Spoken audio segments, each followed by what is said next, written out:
this isn't Vegas, but basically a full house. What's going on?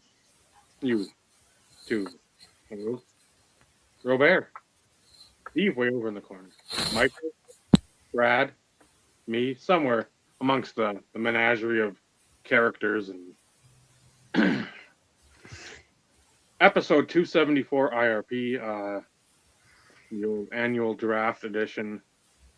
Drafts coming up Thursday. A little more intrigue this year. A little more, some more fun in the prelude to the draft.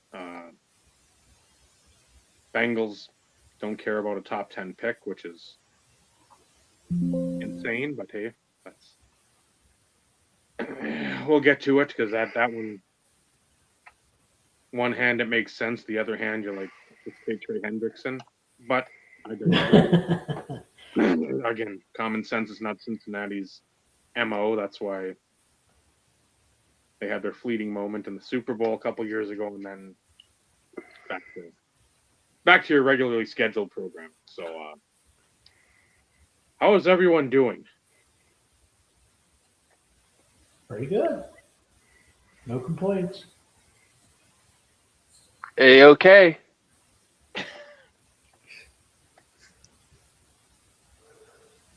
How are you, Dave? I'm fucking tired.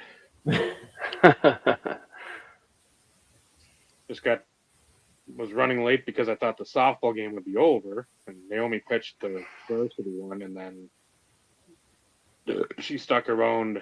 She had to do the scoreboard for the JV one, and then her mother decided to go home, and like, well, then how's she gonna get all her shit home? So don't worry about it. Go home and fucking sit on your ass so I can. So my day is just like completely filled from 3:45 until 11:30. I don't want you to do too much with whatever you do. So, bit salty. I picked up on that. Especially with, again, future travel of Friday in Two Harbors, so up just a little ways from Duluth. Saturday, a noon game in Grand Marais. That's up by, it's about 40 minutes past where we camp in the summer. On Lake Superior, where so many iconic and episodic videos have been shot, yelling at the clouds. Next Monday, it's the Cloquet cutoff, so that's 2 hours away from here. And next Wednesday is just about to International Falls, so yet another 2 hours. And next Thursday is an hour and change away. So when you drive to every fucking game, you'd hope the other parent would do something of use. But again, shit in one hand, wish in another. You know every fucking time what's going to fill up first. So yes, I'm tired. I'm happy to be here and tired.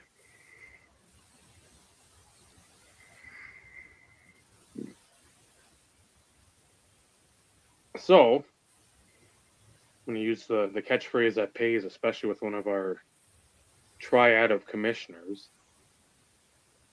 for the YouTube Sports Card Hall of Fame, Michael's favorite subject on earth. Without further ado, let's get to the draft talk. Start 5 minutes or less in, so if anybody had that on their bingo card. Or bet the over-under in Vegas, you know. Either way, there's got to be a prop bet somewhere. What do you think, Brad? Activity-wise, the first round's going to hold on Thursday night. Trade-wise, and I mean, we've seen a few. I'll go through a couple. We got the picks from last year that got moved. Jacksonville traded theirs in the Travis Hunter trade-up, so I don't know if it's like 24 going to Cleveland. The Micah Parsons deal, Dallas gets Green Bay's at about 20-ish, somewhere in that neck of the woods. New York's got 16 from the Sauce Gardner deal with Indianapolis during the middle of the year. The Rams have Atlanta's first, which looks even worse now with the D end from Tennessee. like a domestic. Yeah, it looks like they hit on that until, well, he had those problems in college too. So they said he was a nut. So, Denver traded their first rounder for Jalen Waddle. And I'm trying to go in like order-ish. Not San Fran, St. Louis. LA Rams got McDuffie from Kansas City, the corner. Got a deal with him out, extended him out. So their pick near the end of the first is now Kansas City's. Kansas City's got 2 firsts.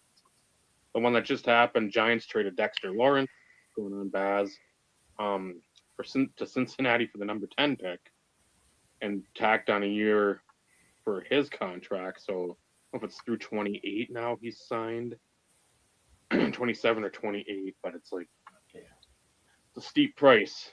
You don't see that much. But no, especially the Bengals. That's not a Bengal move. So Yeah. makes me wonder if it was a Burrow move.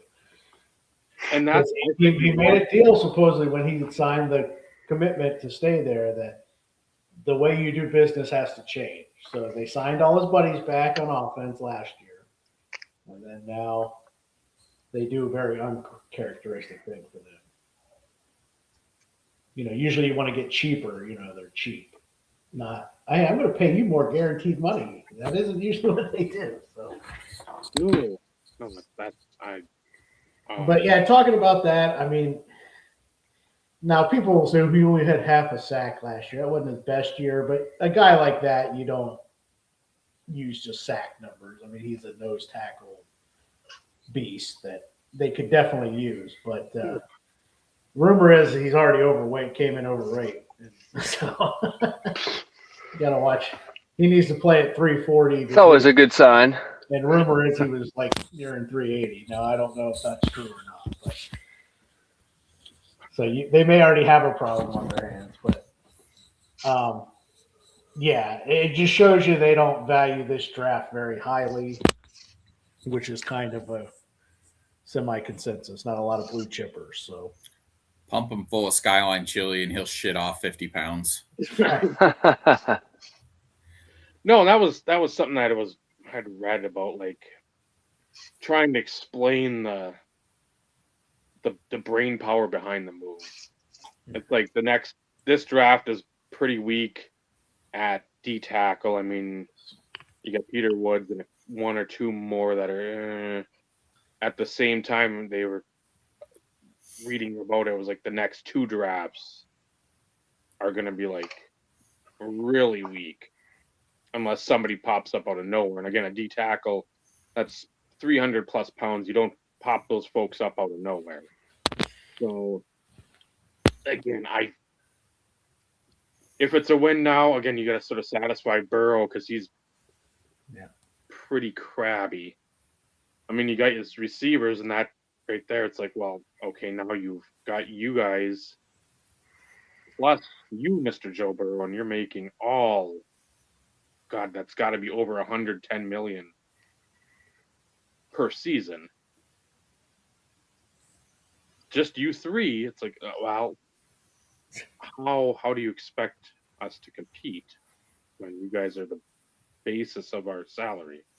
But again, it's the Cincinnati Bengals, so I just sit back and watch the players. So, but yeah, that's something I don't know. If I don't like somebody at that spot, again, somebody else out there somewhere wants a different player at that spot that you can get more draft capital down the road and just sort of keep kicking the can down. Mm-hmm. Like Houston moved when they had all that bevy of picks, and then they made the move for like Will Anderson to come up and get him. I don't know, but that's again Cincinnati. I don't believe that game stuff is more than what's under my armpit. So anything they're entertaining, at least. Yeah, it keeps chatter going. So yep.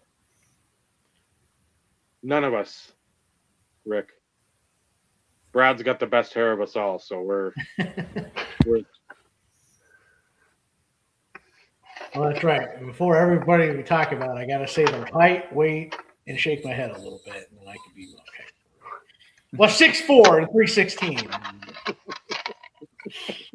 And eat some, what is it, apple pie or pumpkin pie, right? Yes. Pumpkin pie.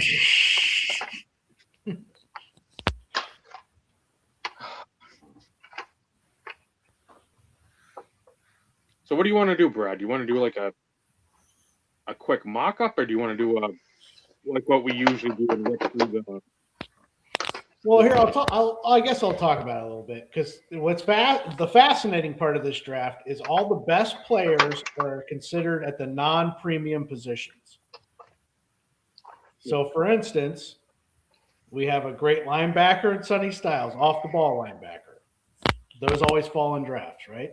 Mm-hmm. You've got a great safety in Caleb Downs. We see every year fall in the draft. You have one of my favorite players in the draft, my man crush, the guard from Penn State, Vega Owanwe or whatever. Yep. A mauler. Yeah. Safest lineman in this draft, but he's a guard.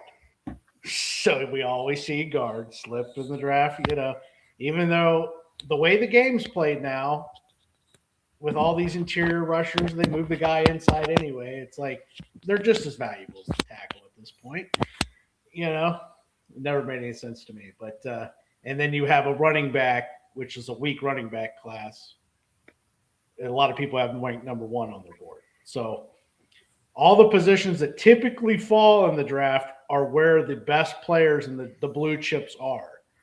So that's what's fascinating is these guys could fall 7 through 13, when they probably should be the first 3 taken, So Yeah. that's the fascinating part.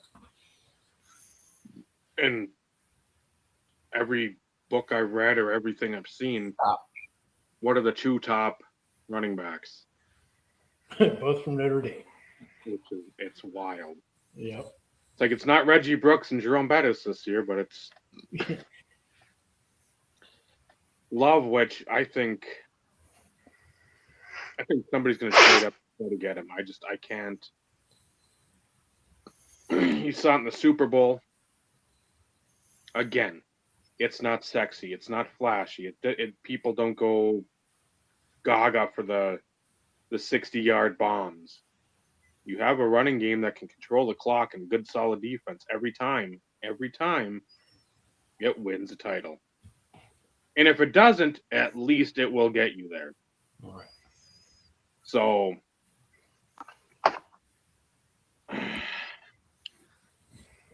we'll see. I just think there's too much at stake for some of these guys where it's like, well, you might want to get something done now because you see the shelf life getting quicker and quicker for everyone.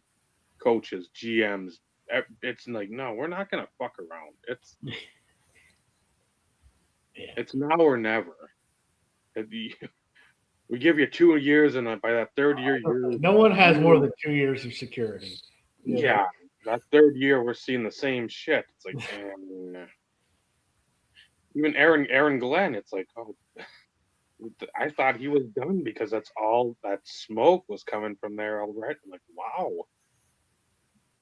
I'm like, it's a dumpster fire, but I mean, if you really want to get rid of him, I don't know who you're going to get. But so we'll start. We won't go to the the AFC East. We'll go in the NFC East first because that's just nobody likes any of those teams anyway. But there's a lot of intrigue in that division. A lot. Yep. You've got all the picks in that top 10. Everybody's represented, Right. except Philly. And Philly's got issues abound where either age is catching up to them or receivers don't want to seemingly be there, or again, you put yourself in position with good players, but in a couple of years you're going to really have to start paying these players. Yeah, it's weird for a team that wins a lot. No one seems happy. Usually it's like, it's pretty happy, and it's not just AJ Brown. It's like it always just seems like everyone's annoyed. It is Philadelphia. I mean, Yeah. if you got to deal with like Mike O and Ray from Philly and Ed, I mean, you got to, and then you got to hear that Philly card show bullshit talked about year round. I get pissed off once in a while too. You know what? I really don't want to fucking hear this. Let's just have a cheesesteak and shut the fuck up. Hey, who's that? Everybody good? Good. So, I don't know what they do. They've got, again, it's going to depend on the AJ Brown thing, and I keep seeing too like that.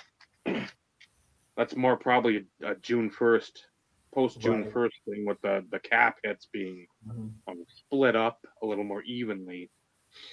But do they draft? Because they've signed. Well, they traded for Dontavian Wicks. They signed like Elijah Moore. They signed someone else recently too. So they've got a couple receivers in house, but if you do trade AJ Brown,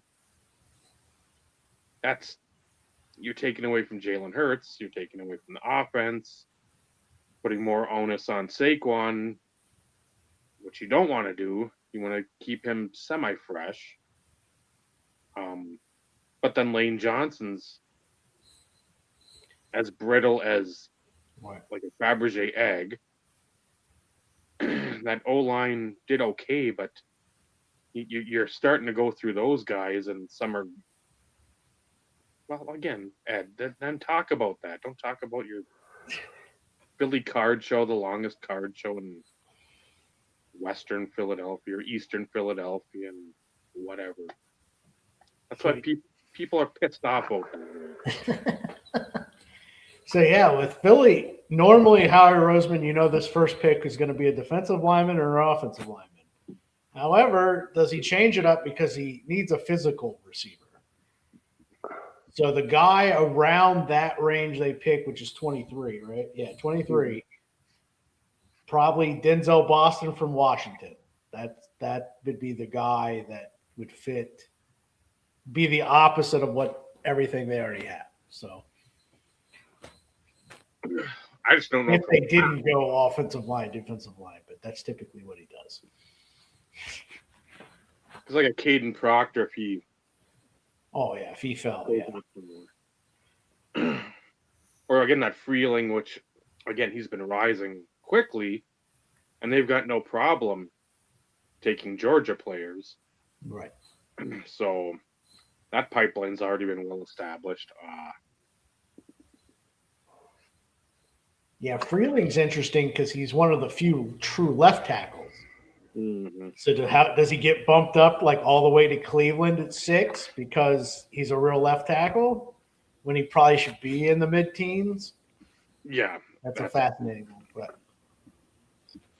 But Washington at 7, that's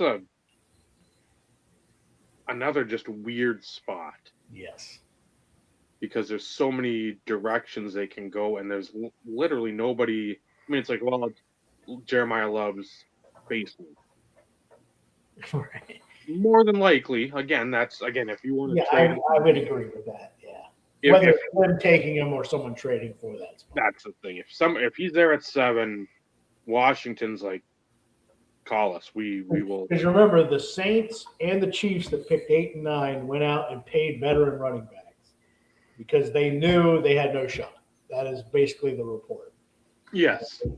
So they know something. The league in general knows something that he's not making it past. And so if they held the pick, again, there's so many things you can do. Their defense needs help. I mean, they need to get younger. Right. I love Amish Denny, but Bobby Wagner is. He's He's solid, but he's ready to go. So yeah, that's where like Sonny Styles, if he fell there. Yep. The best player is probably Mansour Delane, the corner from LSU. Yep. Fun stat with him: he had 358 defensive pass coverage snaps, gave up 13 catches. no touchdowns. They had a 31 quarterback rating, which for those that don't know how quarterback rating works, if the quarterback would have just threw it in the ground every time, it would have been higher than it was throwing it him. And for whatever reason, Jermaine McCoy is gaining a little more traction to be picked before him. Right. Again. Now with him, ACL injury at the end of 2024, Mm-hmm. And didn't play at all last year. Now the rumor, I don't know if you just saw the latest report today since you were out and about. There's a rumor that he may need a bone plug in the other knee, like between the cartilage, I guess, to help stabilize. That was a rumor that just popped out today. Again, is that someone just putting it out there so you don't take him and it falls to him? Yeah. I don't know this. Kind of like the Caleb Downs. You remember a month ago about the chronic knee injury, Mm-hmm. and now it's like not even talked about anymore. It was a fake story, I think. Yeah, someone put out. But being that we haven't seen McCoy in a year and a half, but yeah, he would have been. They would have been neck and neck. Mm-hmm. But yeah, that one's fascinating because he could drop out of the first round if he needs that surgery. They say it's the season ender. Yeah. So that would mean you didn't play football for 2.5 years. So you're not getting drafted in the first round like that. No.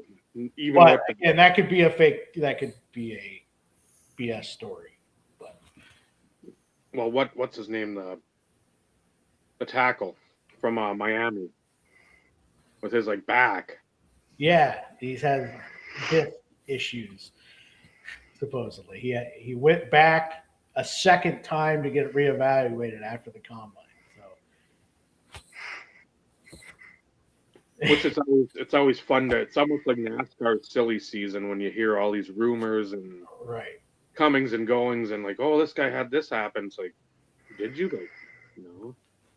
So I wonder who put it out. Who's in that range of where that player's at. That's why it's like, I'll talk about your injury history, but in terms of like what could be wrong with them now, I'm just going to assume they're going to be healthy enough for training camp, unless otherwise known before. But Then the other two teams that are in the NFC East are wild cards. Again, now you get the Giants with 2 top 10 picks. Last time they had 2 top 10 picks, they really didn't do all that well. Yeah, they did a Thibodeau-Evan Neal combo. And the rumor is they might trade Thibodeau on draft night. And get like a mid-round pick for him, which is crazy. Yeah. Again, if you can pick him up for a 4th, it's like, why wouldn't you? Right. So, and again, now with Dexter Lawrence gone, obviously their D-line needs some attention. Right, yeah. Interior's fine with Williams and Clark, but yeah, no edge rushers. They need all the secondary. This is where the safety could come into play at 12. If you wanted to, Downs probably gone first. Yep. But there's 3 good safeties. I think first-round safeties, if you ask me. So you got Dylan Tinneman from Oregon. Mm-hmm.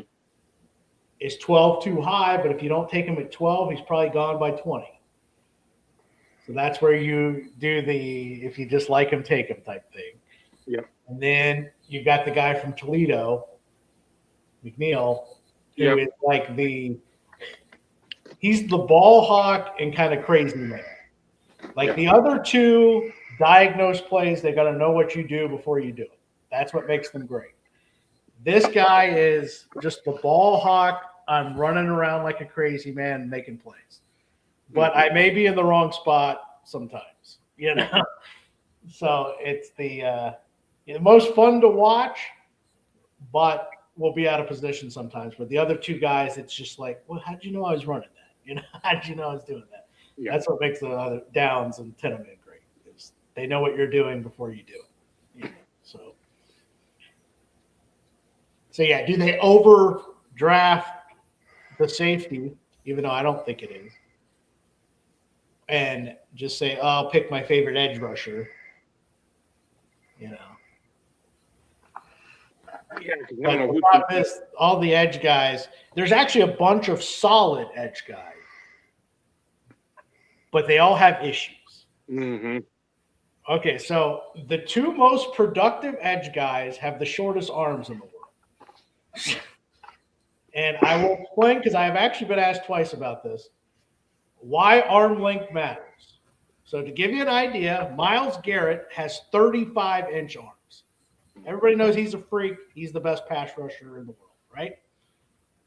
Reuben Bain has 30-inch arms. Cassius Howell from Texas A&M, best pass rush moves in this draft. He has like 30 and a 1/4-inch arm. So that's 5 inches difference. So think about when you're ready to attack the lineman, what's the last thing you want the lineman to do is get into your chest plate. Mm-hmm. So think about what 5 inches difference makes when you're trying to make a move, right? So why arm length matters? That's the simple, dumbed down version of why it matters. It's harder to get into your chest plate because once they're in there, you're done. Yeah, These guys are most likely stronger than you are in most cases.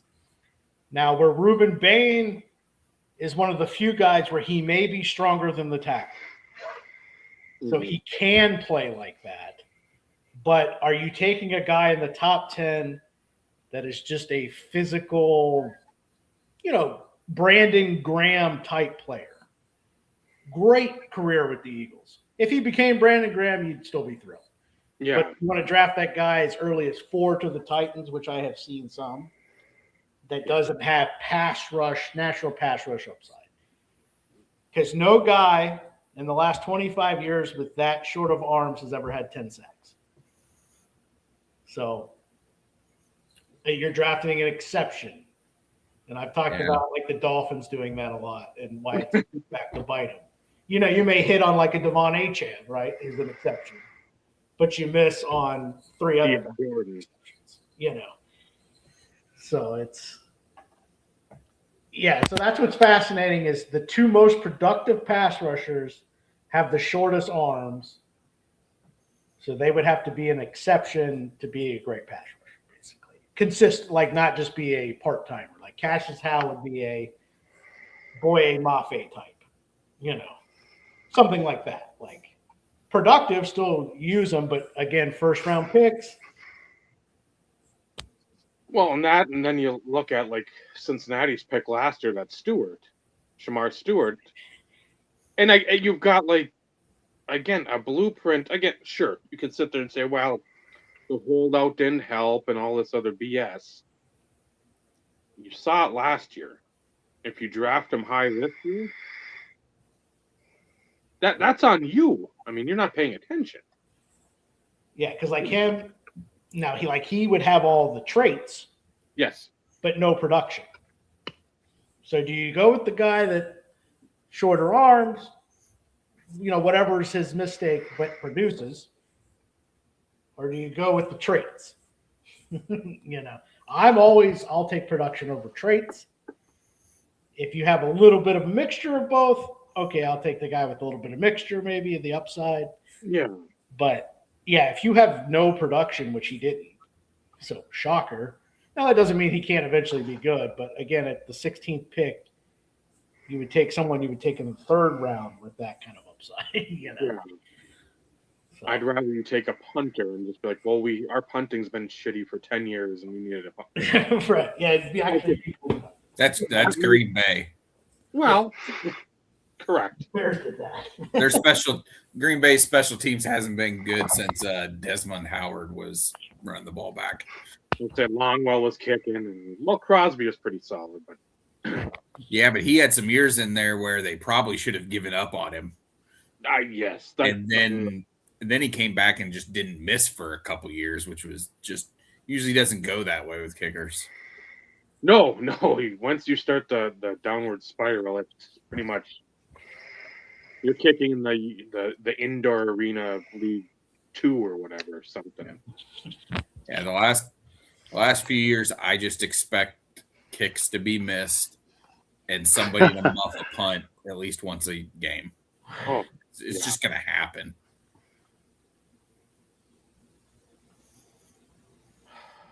and then the Giants. With them in that the two in the top 10, Dallas. I think Jerry is very.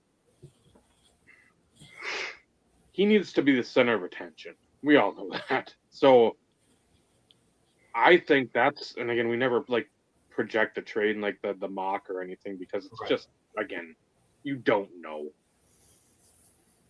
I see them trying to make that move with Arizona. Yeah, I agree. 100% agree. You pair the 12 and 20, move up to 3. But and that's the thing that I've read about that too. It's like they don't want to move that 20 because they want to get somebody. I said, well, okay, if you're not moving 20, you're moving not to the extent of the Herschel Walker deal, but you're not going to get like okay, we'll give you our first and like a third and a fourth. It's going to be a heavy price. Right. And I get that team's more in the like, okay, we've invested all this capital, draft capital we've sent out, draft capital's come in. We need to do something now because again, that clock's ticking. Yep. Yeah, Dak's cap hit only gets bigger, not smaller, because you keep pushing it. Yeah, because I agree with you. I think that is like, if there were to be a first trade, it would be with Dallas, I think. Because especially if David Bailey's there at 3, because he is the pass rusher. Steve will like this, because you know who he plays exactly like? Nick Benito. Has zero desire to stop a running back. But boy, you let him rush the passer. Oh, man, he's having a great time. All right. And you see, he's been great for the Broncos, but are you going to draft a guy at 3 that has no desire to play the run? Dallas would, because he's flashy and he could have 15 times. But and again, Texas Tech edge rushers. I'd rather take in the second round the backer, that Rodriguez. I love him. But Oakland or the Vegas Raiders took who? 2 years, 3 years ago? At 6 or 7, that D end, and he's done about as much as all of us have done in the last 2 or 3 years on the football field. Not to say that he can't change it, but I'd rather take the Georgia players, the Alabama guys. Again, maybe not the last couple of years have been real super productive in college or like the top upper echelon, but I know Texas Tech's been good. They've been in the playoff or whatever, but when I think Texas Tech, I don't think D linemen. yeah, now this is where the NIL has changed things. Yep. Yes. Because it isn't a typical Texas Tech recruit. No. He did transfer from Stanford and, so yeah, because like their defense was kind of stacked. But watching him was fun. Yeah, but Bailey is what he is. Now, this is a guy with the perfect arm length who doesn't use his arm length. Mm-hmm. That would be my concern with him is, he's the speed rusher. He's the quick step, which is great to have. That's the hardest thing to teach. You can't teach the speed usually. Yeah. But, he's not polished by any stretch, but he is still the best, just pure pass rusher. If you needed a sack tomorrow, that's the guy you'd pick, But the Arvell Reese from Ohio State, you're drafting an unknown because the guy played a year. He was an off-ball linebacker who they kind of tried to turn into an edge rusher, and he was good the first half of the season. Mm-hmm. Then once people knew who he was, he really didn't show up much after that. So, again, you're drafting traits. People want him to be the next Micah Parsons. Now, it doesn't have to be that good. Yeah. But, Micah played a lot of off-ball linebacker, kind of switched to more of a permanent edge after that. But yeah, again, we're talking 2 and 3, not pick 27. So that's why this draft is fascinating. It's got solid players, but they've all got huge question marks at spots you don't want to have huge question marks. So No. but back to the Giants. Mm-hmm. This is where is the GM making the pick or is Harbaugh making the pick? Because if Harbaugh's making the pick, there's no way a Jordan Tyson goes number 5. Not a shot in hell if he's making the pick. That's actually where I think a Caleb Downs could go because he's like, hey, you know what I've had my whole career are safeties that tell people what to do. Well, that's the thing. You have Ed Reed and Kyle Hamilton that are Right. decade safeties, and Hall of Famer one, future Hall of Famer probably in another. Yeah, right. And I want somebody intelligent out there. And Caleb Downs, if he's not at number 5 with the Giants, if they pick anything else, I will. It's like, okay, Harbaugh's not in charge because that would be lunacy for him not to take him. So then with the 10th pick, you can do what's left over between Tyson, Tate, and Mekhi Lemon. And I have Lemon at 10 because I think they want more of a safer guy. And that's fascinating because they're all 3 completely different. Mm-hmm. So Tyson is the I can get off. He gets good separation immediately off the line. He sounds like a Miami Dolphin. Well, let me tell you why. He's been hurt 3 straight seasons. Broken collarbones, torn ACL, hamstring. This is all 3 straight years. What do we say? When it happens 3 times, it is a trend now, right? So would you hire a guy knowing he's not going to be there half the time? Well, doesn't matter how good he is, even if you think he's the best. If he's only going to be there half the time, Can I pay him half the money? no. Even if he's not the best, Zups would do that. So don't worry about it. Yeah. So I think it was Steve Smith, senior, the old Carolina receiver. Yep. Who made that analogy like, well, if I was hiring for a job and I told you I wasn't going to show up half the time, even if I did the best work when I was there, would you hire me? No. He goes, no. So he's like, I wouldn't even have this guy anywhere near the top. Old timer, I'll say that I talked to at the store once in a while. I used to be a beer man down in like Racine, Kankakee, that area of like around Chicago. He always says, because he's a huge Packers fan, so we'll sit there and talk for 25, 30 minutes, seemingly every time at the store. Like, your best ability is availability. Sure. And I said, I've learned something from you over the years. And when I tell him that, he's like, you listen a little bit. That's good. Got to do it the rest of the time. I said, no, I'm learning. Baby steps. So yeah, I feel like that would be the compromise where he goes, Harbaugh, you can have pick 5. I'll do what I want with pick 10 or something like that, I don't know. That's my theory. We seem to kind of be on the same page. Yeah, because, I could see them. It just depends on what goes on between then. If those receivers, all 3 go, it's like, well, okay. Do you take Bain? Do you do something with the O-line to protect Dart? They've got positions. Again, they're picking 2 times in the top 10. There's a reason they're at number 5. But there's plenty to go around. And again, I see the reunion of like OBJs, like sort of sniffing around there again, and like Odell just. This isn't Madden, and we're not trying to like get 2-3 more years out of you. You have been relevant in like 3 years. Sort of like the DeAndre Hopkins. It's like you got like 1 good catch a year. Where it fell off so quickly, and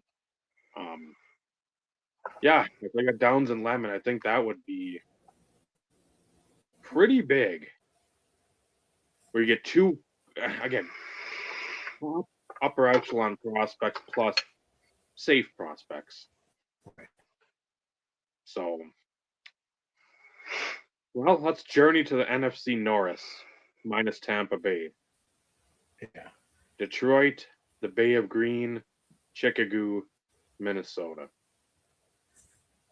I guess we could start with Green Bay, which doesn't matter because they'll be picking what, about 45, 50-ish, I think, since they don't have that first rounder. But what do you see them doing in that second round? Because again, they lose.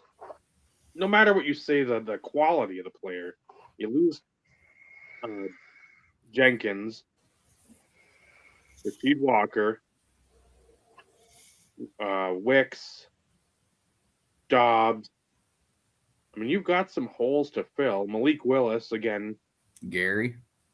Yeah, I mean, you've got a lot of holes to try to plug up. And is this one where it's just like, okay, we're gonna look best player available at a position of need at that particular time? Right. They're really bad at corner. They're really bad at pass rush, not named Parsons. And offensive line used to be a massive strength where they'd be, 9, 11 guys deep. They're not that way anymore.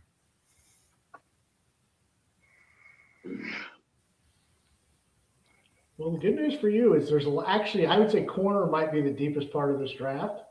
Mm-hmm. So there's a lot of good prospects there. That would be my guess is where they'd go. Or you can do the edge rusher that's going to get you 6 sacks a year. Mm-hmm. A good rotational player. Yeah. And the sad part is that would be better than anybody on their Van Ness doesn't get him 6. Gary hasn't been getting him 6. And Gary was picked at like 10 or 11, somewhere around there when he was drafted. Because the thing is, like, some of the best pass rushers around that spot aren't the type of guys Green Bay drafts. They don't draft the small pass rusher. No. They might be the best pass rusher, but they'll draft the bigger, Van Ness should have never been anywhere near the first round. No. That guy was – I'm a Hawkeyes fan, and I knew he was nowhere near first-round talent. He was a part-time player in college, and it wasn't because they were saving his energy. It was because he was a part-time player. Right. Yeah. But, hey, at least we passed up Cooper DeJean a couple years ago. That was nice. Didn't need him. Passed up TJ Watt to take Kevin King. That worked out real well. Awesome. That was an amazing pick. But yeah, I think a dream for them would be like Keontae Scott from Miami, the corner. Okay. They'd love that. You'd be guys like that. The pass rusher from like Oklahoma, if they went the small, great pass rusher. Like Gabe Yakus from Illinois, he's more a Green Bay type guy, I would say. But you'd be looking at guys like that. I think corner would be the best value, though, for sure, when they pick. That's what I fully expect is corner. Yeah, that's where the best player's probably going to be. That's always been a Gutekunst thing anyway. Gutekunst and Ted Thompson. They love taking corners in quantity, hoping to hit on one, and then they don't. Or they let the good ones out of the house. Yeah. I still hate them for letting Micah Hyde go.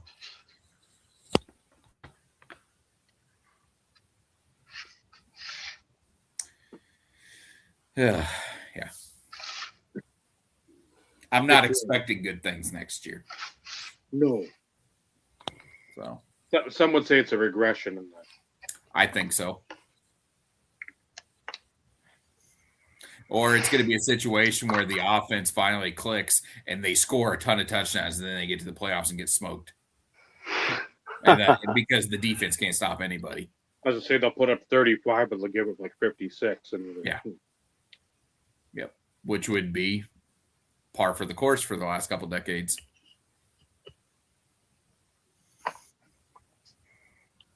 Detroit. No, see, I think the dream scenario for them would be the Caden Proctor from Alabama. Because you noticed last year that offensive line dipped. Taylor Decker retires. So you got Sewell who controls the one side. You're good there. But there's a gaping hole in the other one. And this guy, this is your old school, like Orlando Brown type tackle. You look at him and you're just like, oh my gosh. You know. So obviously keeping his weight under control, but he's like 6'6", 360, you know, or something like that, right? Yeah. Hell yeah. So right up the route. I mean, he would fit the way they play. I think that would be like the dream if he's there. What is it, 17, I think? Yeah, 17. Yeah. I think that would be like the home run for them. It fits what they do. You know, because he can be beat. Obviously, a guy that big gets beat by the speed rusher sometimes. Mm-hmm. But the way they play, more compact, run the ball, it'll protect him a little bit. So I think it's a good fit. That would be the dream scenario. But obviously, if it's not that, anything on defense, because every year they miss half their defense, it seems like. So draft whoever your best defensive player on the board is there. Yeah, I feel like the Probably line pretty safe, but he's got on safeties. Your D-backs have been just literally retreads, like training camp cuts that are coming in like week 10 or 12 to play like really meaningful minutes. Which, Yep. if you've got Super Bowl aspirations, again, everybody's sitting down. I'm happy for that. That isn't a blueprint to success and like getting to the Super Bowl and being like ultra competitive in the Super Bowl. This isn't Deion Sanders in his prime time days,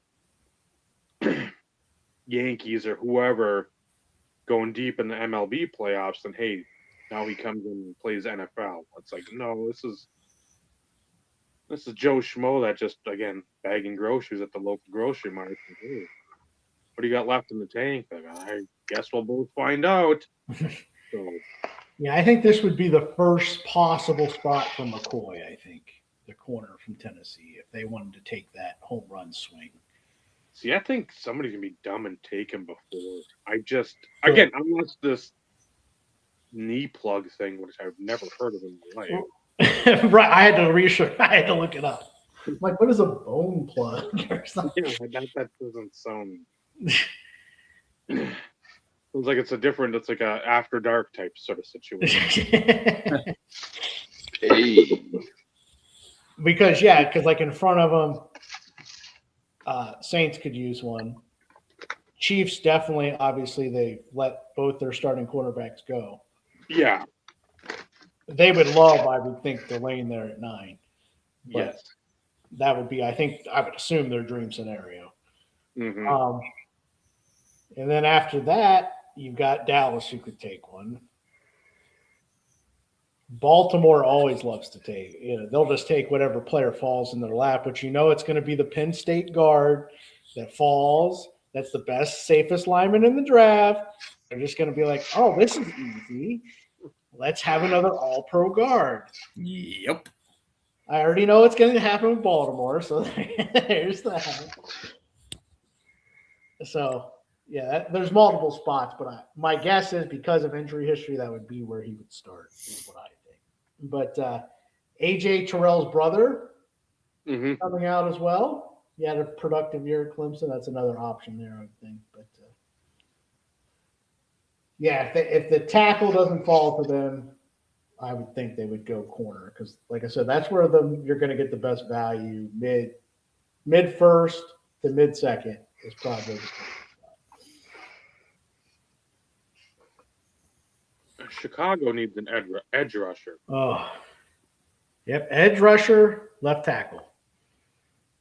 They actually have 4 good other linemen, but the left tackle stinks. Like, it's bad. So, but the problem is, like Blake Miller, he started like 54 games at Clemson. Mm-hmm. didn't improve from his freshman year to senior year. So he is what he is. I would call him the swing tackle. Fine if he's my sixth guy. Yep. Not a guy I'm drafting in round one, but I think he'll be drafted in round one because that's what we do with tackles. Tackles, pass rushers, quarterbacks, right? Mhm. Just take swings. You keep swinging. So he'll go in the first round, but he shouldn't. So the Bears actually might take Blake Miller there, I think, from Clemson, the left tackle. But any secondary guy, that's where McNeil from Toledo fell. I think that would be a freaking home run. Pair him with Kobe Bryant, who they signed from Seattle. Oh, you might have something there. So let's see the guy Zion from Missouri. Missouri, yep, that would be perfect as well. Yeah, any of those edge guys, Hal from Texas A&M, any of them. Yeah, they just need seemingly somebody. Right. I mean, anyone. Plop them in there, and I think that'll be a happy time. Mm-hmm. The Vikings.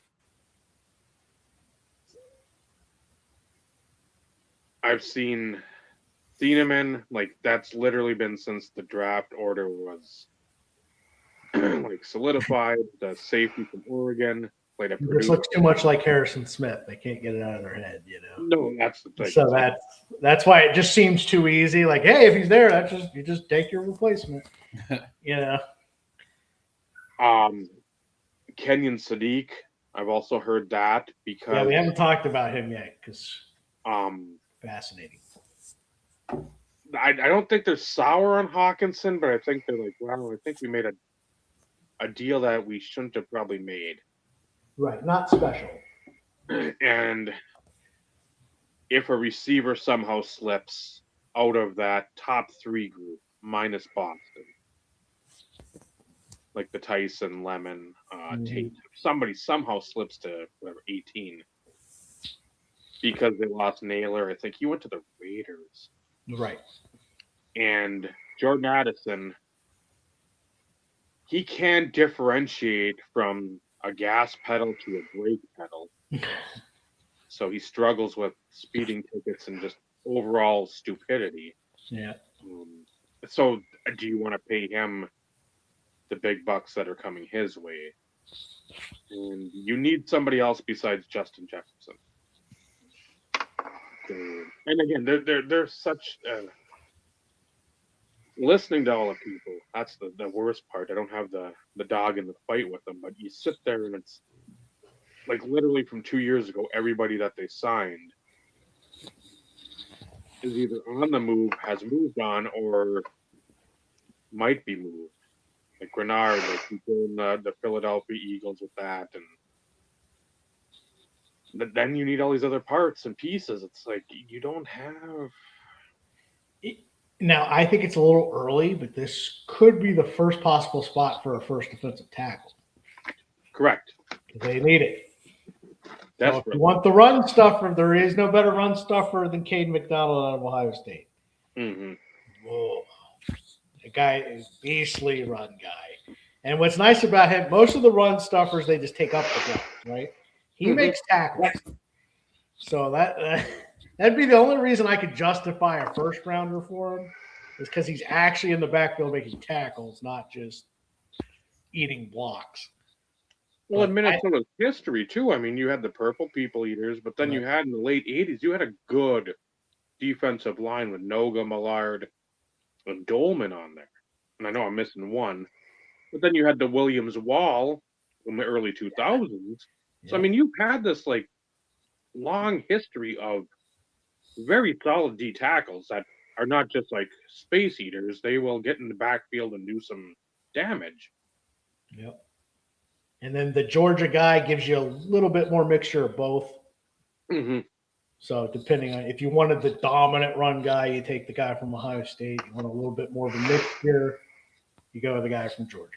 You know.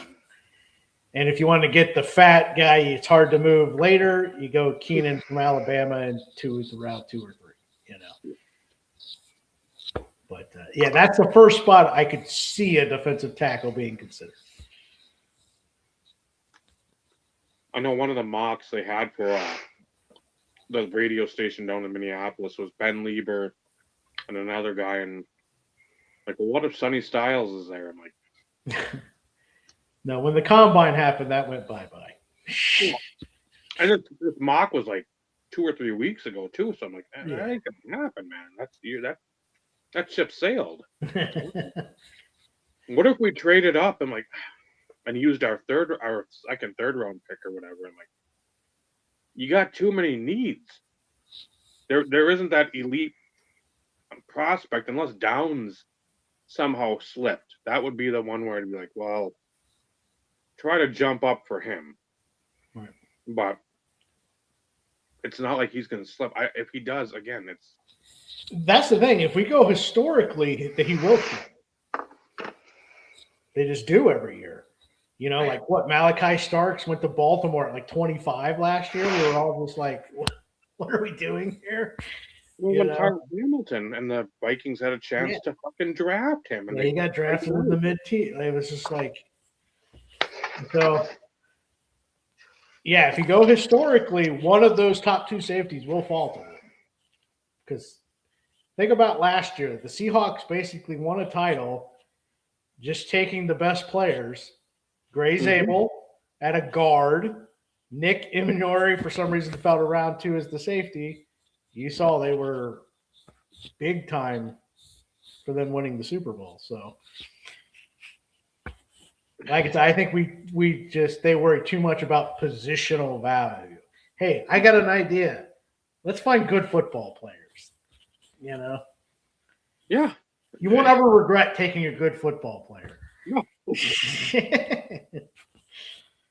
No, I mean, okay, if a quarterback was there, no, you don't really want a quarterback because then you're really fucking up the room. But I mean, you've got plenty of positions of need. Brian O'Neill, great tackle, but again, best ability is availability, and he hasn't been available. So just when they say let the board fall to you, it's like, just do that. Don't sit there and like, well, yeah.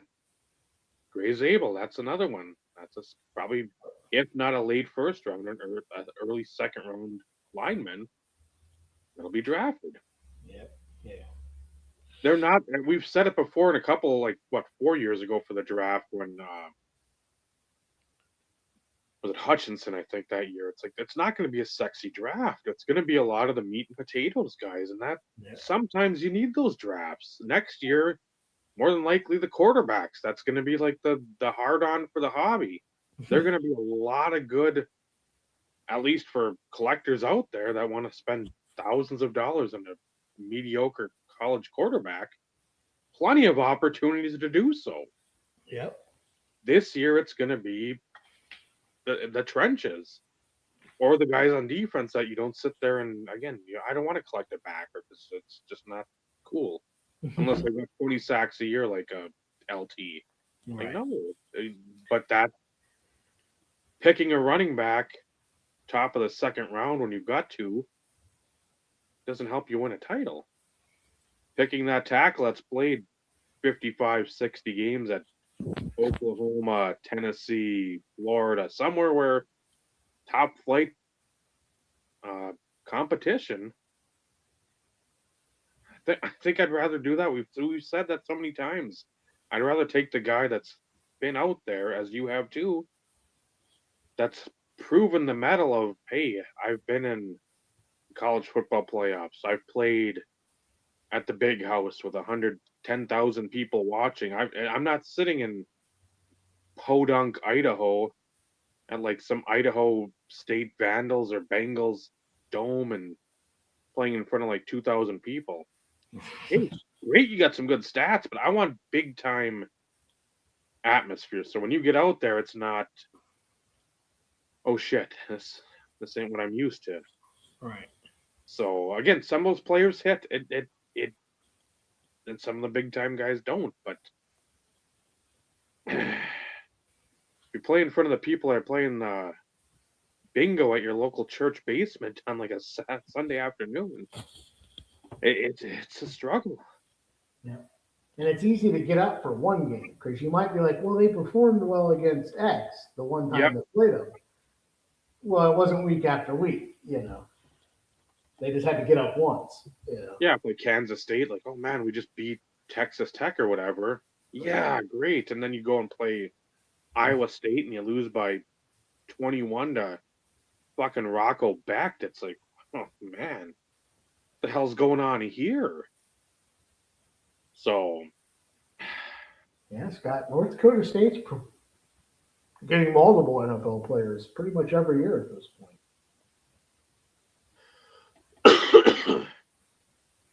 it's a solid pipeline. Again, you've built that up. It's like the Gonzaga for basketball. Right. You just, when you start getting it's like, well, I don't want to go to the Gophers. Because the Gophers. Iowa, unless I'm like a lineman somewhere on defense or maybe a tight end. Otherwise, no. Wisconsin, they're down. So it's like I'd rather go to North Dakota State. Again, Fargo's a nice little town. You can be big man on campus, and it's not going to be 200,000 people, 400,000 people, whatever the population everywhere else is. Again, you can do that in Iowa too. But I like North Dakota State. I like Fargo. I really do. It's nice out there. Been out there multiple times, and it's really sprouted up. So Yeah, Trey Lance's brother coming out in the draft, wide receiver. yeah, Bryce Lance was Had very a good. random good year. He didn't really do anything before that, but Yeah, he showed up, and that was huge for him. right. Let's go to the NFC South. Carolina, Atlanta, the Bay of Pigs, Tampa Bay, Nolans. A lot of, I don't know, just a lot of weirdness in this division. Uncertainty and unsettled rosters, and Yeah, I can make a case that any one of those teams could win the division for sure. Like, they will with an 8-9 record again. right. Can do the same thing as the last 3 years. Yep.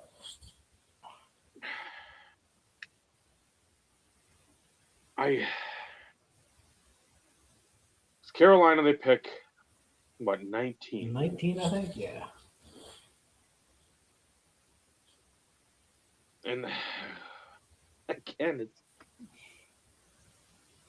you get so many positions where, again, if like a Kenyon Sadiq was there, Yeah, that would be. It would just be too good a value, I think, at that point.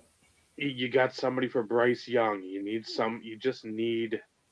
They hit a home run, a grand slam on Tet last year. Yeah, I kind of missed on that one. I'm not going to lie. No, I think He didn't get much separation in college. Why would you get it in the NFL? Well, somehow he got it. I'll admit when I'm wrong. I was wrong on that one. He proved to consistently get open. So. And again, the last Arizona receiver that did anything in the NFL was probably Dennis Northcutt. Bobby Wade too. He was after, but still. But yeah, it's like that. I was pleasantly surprised because and the MO too. It's been with Carolina trying to draft a receiver in the first couple of rounds. The last 10 years, 12 years since Kelvin Benjamin, it hasn't been a great track record. So when the results add up, you're like, I like him, but I don't know. So good for him. They might do they take like a QB prospect? They got rid of Dalton. What's his name? The stupid can't believe I'm spacing on his name. Atlanta, the card collecting guy, Jeff Wilson. Yeah. His boy just re-signed there. Ritter. No safer investment than Will Greer, so he's going back.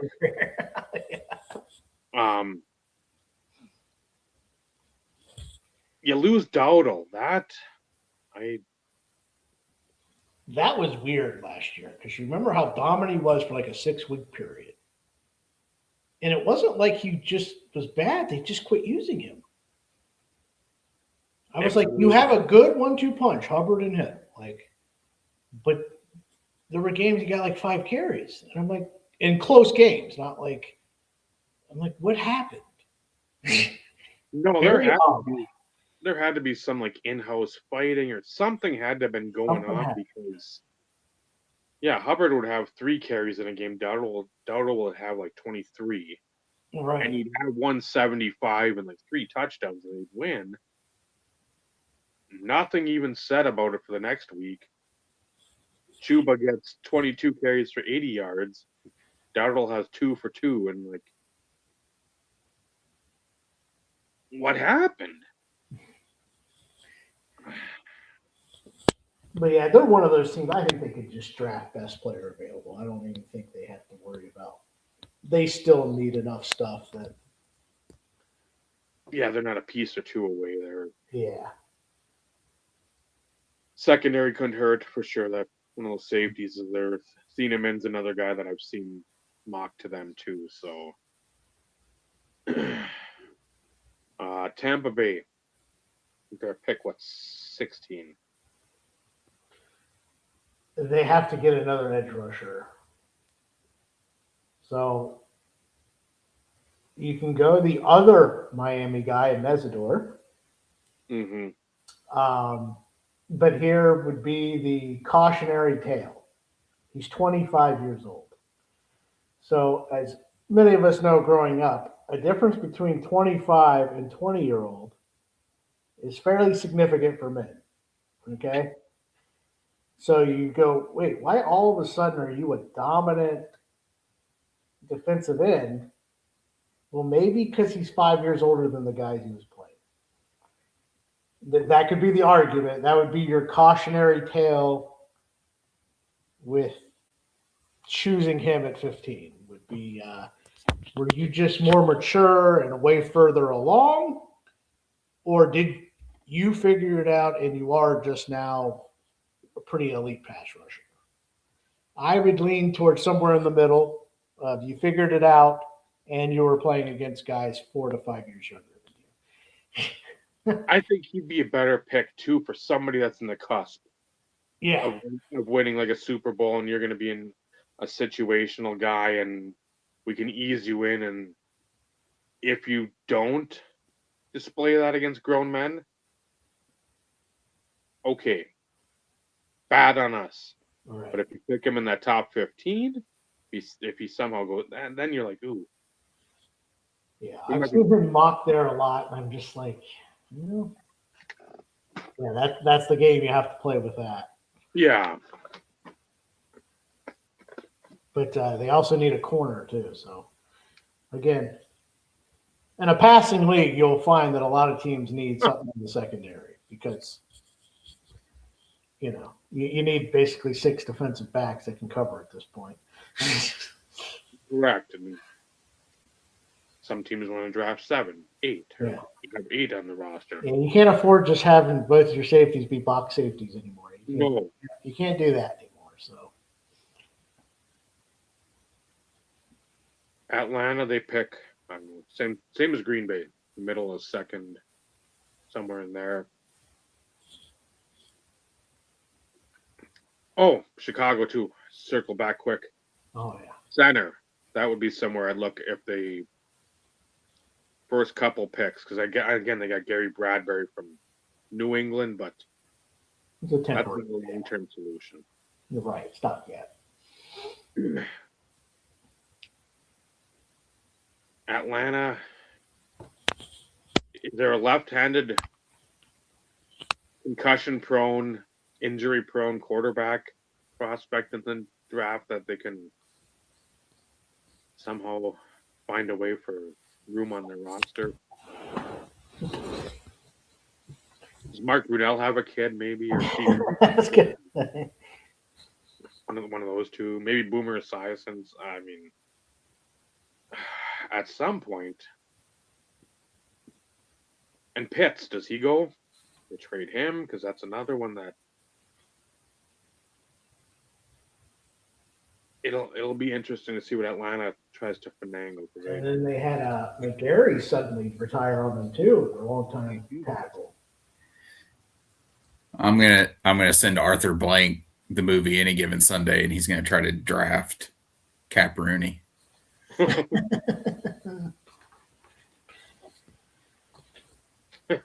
He'll walk the card up there himself. Yeah. And Dennis Quaid will be in Pittsburgh. So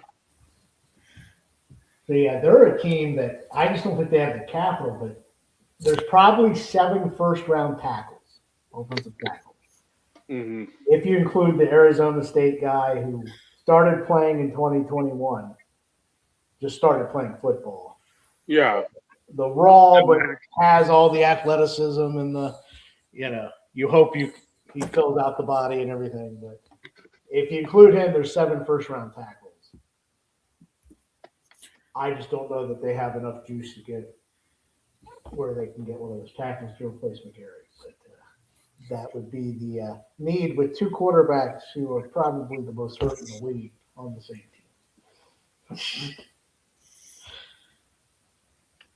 team. Yeah, you'd think O-line would be top of the heap and then continue. And then guess what? In the 5th round, on more O-line. Well, you got a hole here. It doesn't matter. We're going to sign every O-lineman and bouncer and whoever we can because have you seen our backfield? And then the Saints, who I think, is this the last year of their like absolute gloom and doom with how much? Yeah, like the ridiculousness of it. Yeah, so there might be still some left, but yes, I think this is the last of the completely ridiculous. Their salary cap purgatory where they kick the can down the road for years and years, and every time the league year is about to end, it's like, well, how much cap room does New Orleans have? Negative $72 million. Like, yeah, you're on a rebuild. How much cap? Oh, you don't have any. Okay. It's odd. So they're fascinating because they obviously need another wide receiver aside Olave. So Tate might be there. The one problem is they play very similar styles. So if you went wide receiver, even though he's probably the safest option, much like Olave was when they drafted him, do you want guys who do the same thing? So, and then do you want to get Jordan Tyson, who, as we mentioned earlier, has some of the similar traits of Olave and getting hurt all the time. Right. So. And then you have Livin, who is, I would say, do most of his damage out of the slot. You know, would it be a perfect team for Lemon, though? It would be like, oh, crap, for the rest of the league would be the Rams. Yeah. How they would use them. That'd be a nightmare. Nick Cooler and him rolling around, and then you have Adams, who catches 1-yard touchdown. So. Well, what's his name? Puka. Yeah. His brain heals from whatever the hell's been going on with him. Yeah, he's been doing a lot of stupid lately, too. Yeah. Something in the water, I guess. I don't know. We'll head out west. San Fran. The Rams. Arizona. And the Super Bowl champs, the Sea Chickens. Rams, again, when it's pretty much obviously widely known that this is like their last hurrah. I mean, the last push was Stafford. I mean, Right. if you're going to do something with him, you better fucking do it now. Again, yeah, this pick will be a guy ready to play for sure. Mm-hmm. Or at least you hope so. Yeah, this will not be your upside play. This will be, hey, I know I have a specific job for you in mind. You know. Do you think if those 3 receivers are gone, Tate, Lemon, Tyson, Do they trade back and try to get Casey Concepcion from Texas A&M? Yeah, we haven't talked about it yet. Or do they take Sadiq there, even though they got Higbee? Well, that's the thing. They have Parkinson, Higbee, but they led the league in 3 tight end usage. And I haven't talked much about Sadiq yet. Not only, usually the tight ends that are fast have no desire to block anyone, right? This guy's not like that. He is a willing blocker, a good blocker. So you pair him with Parkinson and Higbee in a 3 tight end set where you're forced to play a heavy defense. Oh, yeah, that could be a matchup nightmare for people. Because you got to think it's got to be a weapon for Stafford, no matter where they go. Yeah. Because again, they got their corner, they got McDuffie, and they have no O-line depth, so they may just be like, "Hey, we don't want our season derailed with one guy getting hurt, with our 38-year-old quarterback or whatever." So that could be an option if the guy they love's there too. It can be kind of serve as a dual purpose for him, but yeah.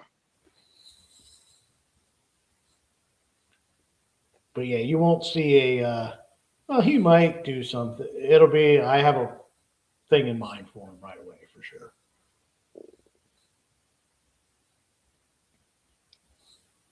San Fran picks near the end of the first. 27th.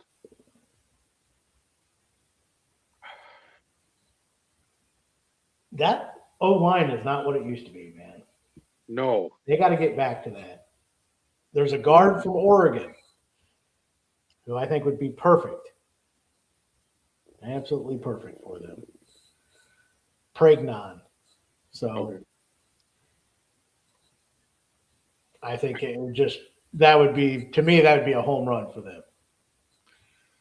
Let's get back to pushing people around like we used to, So outside of the guy from Penn State, he's the second best guard by far. So You think to do anything with the receiver position? I think they're just so afraid to do anything with the receiver position at this point. They haven't had a lot of luck with that, You get Pearsall, who's been hurt and shot. You get Ayuk that said, "No, I don't want $30 million this year. I'll just sit out." I mean, who does that? That's Most odd thing ever. I mean, well, you mentioned Concepcion. I don't think he'll fall that far. Probably, he's like a Zay Flowers comp. Yep. Guy like that. So a guy they could use for sure. But yeah, I think they would almost just be afraid to pull the trigger. I So, think yeah, they got to get back to the physicality, man. The guard from Oregon would do that. if they got a lineman there, I think that's where they go. Because again, Purdy's going to be in his second contract, I think, coming up this year. So that's again a lot more in value in the pocket. This is McCaffrey, I would assume, last hurrah as a full-time back. So Yeah. you would think. Yeah, and if I don't know what they would do otherwise. I mean, again,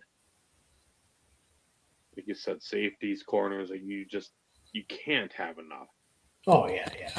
So if, again, somebody drops and they're bored, possibly maybe an edge rusher. Again, because you saw what happened with them. There, the edge goes away, and then all of a sudden, Fred Warner gets hurt. Yeah. That defense is okay, but it's not elite. No. And that submarines your season too. Sea Chickens. This, I'll beat you to the punch. If this pick isn't traded, I'd be fucking stunned as well. So pick 5 with Downs, if he doesn't go there to the Giants, and this pick is not traded, Those are the 2 Sunday morning before the NFL lead pipe locks of the week. I mean, because they've got 4 picks in the draft. Right. And you've got a lot of holes because you don't have much for running back. Yeah. Charbonnet's out. Because when you win the Super Bowl, you'll lose your depth. People Yeah. poach, and that's what happened. So, yeah, they would definitely want to replenish that. And I just don't think, would you take Jadarian Price at 32? I don't think that's their style. No. So, yeah, I agree with you. This also could be, again, not a good quarterback class. We haven't really talked about this guy yet.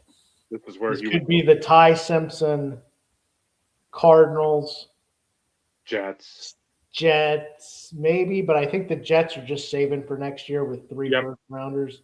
I hope so. Steelers, especially if who knows with Rodgers and his rookie. I don't know how they feel about Will Howard either. They may be comfortable with that. Yeah, those teams. Let's see who else could trade up for a. Cardinals is kind of the most obvious one because I don't think they'll be bad enough to pick at the top next year. So if they like Simpson, they may just go after it. And they pick, I think, 34 in the second round. Yeah, so it wouldn't cost them much, But so, yeah, I'm with you. I would be shocked if Seattle probably made that pick because they wouldn't do a running back, I wouldn't think right there. So. Again, the Rams, that was another one that I've seen, but again, that's something where I would be willing for them to pick somebody later on. Pick the Nussmeier, pick Klubnik, pick somebody later that you get him in a room with Stafford and McVay. Right. Like, here we go. You've had some good coaches along the way, whatever. Now you got some real people they're going to be teaching you. Yeah, Baker Mayfield said it. I learned more in one season with him than I did anywhere else. Combined. Yeah, that's not, just chirping out of the wrong side of your mouth. It's been proven, so I can see that happening. And then Arizona. Arizona's going to be just like the red light special out there in Tempe, because, I mean, that's number 3 pick. And then again, if they really have a hard on for Simpson, which but we've talked about that 5th-year rookie option is huge, especially with the development of a quarterback. So, and here's the deal with Simpson. A little bit undersized. However, he made the most big-time plays in college football, like the big-time throws. Mm-hmm. So it's very weird because he doesn't have elite arm strength, but he made throws like he had elite arm strength sometimes. So it's very hard to evaluate because, like I said, his highest plays, I think, were the highest. Mm-hmm. But he also had a lot of fumbles when the pocket collapsed. What happens with smaller guys when the pocket collapses? You can't see nothing. You freak. Yeah. But, yeah, that's where it was tough. And he has the dreaded under 15 starts, or really under 20 starts in college, you suck in the NFL if you're not Cam Newton. That's just been the history of it. No one's been a legit starter other than him that had under 20 starts. So, again, an exception to the rule. But, like I said, he did make some there's times he looked like the best quarterback. And then literally the next drive, you'd just be like, oh, that's the problem with him. It looked like he was throwing with his wrong arm. Right. But, yeah, he would make some just... Serrano trying to hit the curveball. Pretty much. Why'd nobody else pick this guy up? Hey, enough fastballs. Throw him curveball. Yeah. Like that, what was it, that Reds... There's like a Reds prospect a couple of years ago, I think, that the first 15 games had like 8-9 homers. You get a little tape behind you, and then the rest of the year you've had about $1.20, and somebody's dumb enough to hang one to you, so you have one homer, but you had. Was that Jonathan India? No, it was past him. It was. Ellie De La Cruz? No, this No. was somebody that came up and just tore the first 2 weeks, I bet. Oh, he's already gone. Yeah. I want to say a name with like an A, and it wasn't like Archimedes, but something along that, like. Oh, yeah. I know who you're talking about. Astedios. Yeah, it was that Q too. Yeah. Yeah, it was like a Scrabble triple word score name. Yeah. Artemis. Yeah, I was like, I know who you're talking about. Yeah, Yeah, Optimus. Yeah, I know the exact guy you're talking about. I just can't remember the name. But that's like the same thing. So you figure them out, and away you go. So we'll jump in before we go to AFC. Good friend of the channel, good old Paul. Who do you think's going to fall out of that? I think McCoy could drop from Tennessee in the corner because they're just scared of him. So he could be picked 12 to falling out of the first round. And I think probably Emmanuel McNeil Wilson just because he plays at Toledo. People will scoff at that, and since he's a safety and they typically drop. I would say those are the two that are as high as 12 and maybe 16 that could fall out and be there at extreme value in round. Because you remember Will Johnson last year, Michigan had a similar issue. By far, he was one of the best corners. Everyone knew it. But it was just like this little thing. It could be a problem. And the Cardinals got a steal in round 2 with him. So that off the top of my head, those are the two that come to mind. Yeah, Aquino for the Reds. Yep.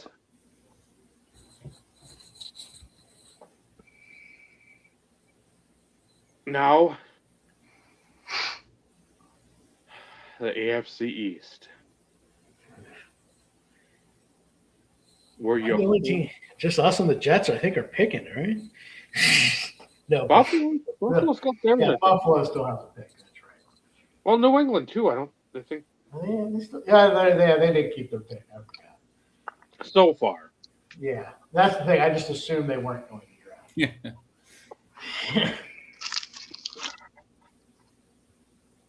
Buffalo's been the one, and again early on, where that Concepcion was mocked, even with the DJ Moore overpay trade of the second rounder. That's sort of the same thing as Stafford, where you want to get some weapons for Allen because you're just pissing away prime years. And especially when like the Chiefs aren't in it and then you still shit the bed. It's like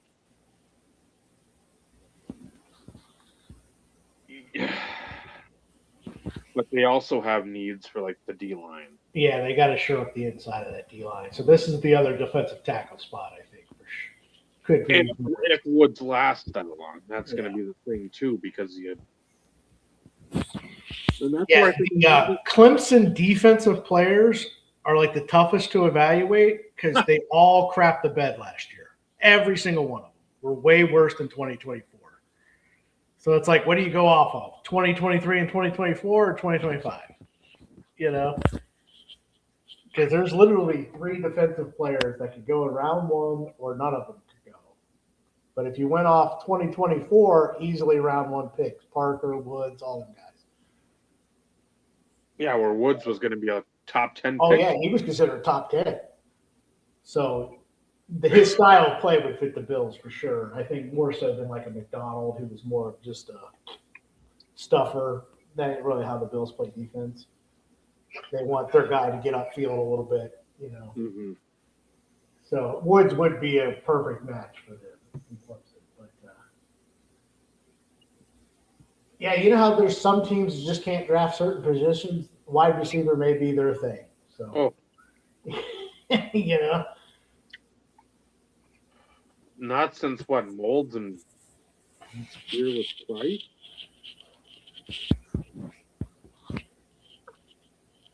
I think that's, and again, Andre Reed, but I mean, you've hit some way back when. yeah, 30. right. Nothing with this regime or anything close to it. So, No, my boy James Hardy, I don't even know if he's still with us, former Indiana standout, but yeah, you just, and then, oh God, who was it? They had him, what, 2 years ago, wasn't it? Is that Keon Coleman? Coleman, yeah. Another one that just, Well, this is the hey, we wish he's faster and got more separation. Oh, what was the not coming out of the draft? Doesn't get separation, kind of slow. amazing how that, So your complaint is that he was who we thought he was? That's what your complaint is? Like you knew he had to be a contested catch guy. That's what he was. Like, yep. so if you're not comfortable throwing it into tight when he's kind of covered, then he's going to be useless. You know? And he's been useless. Right, because Allen's just like, I don't want to do that. New England.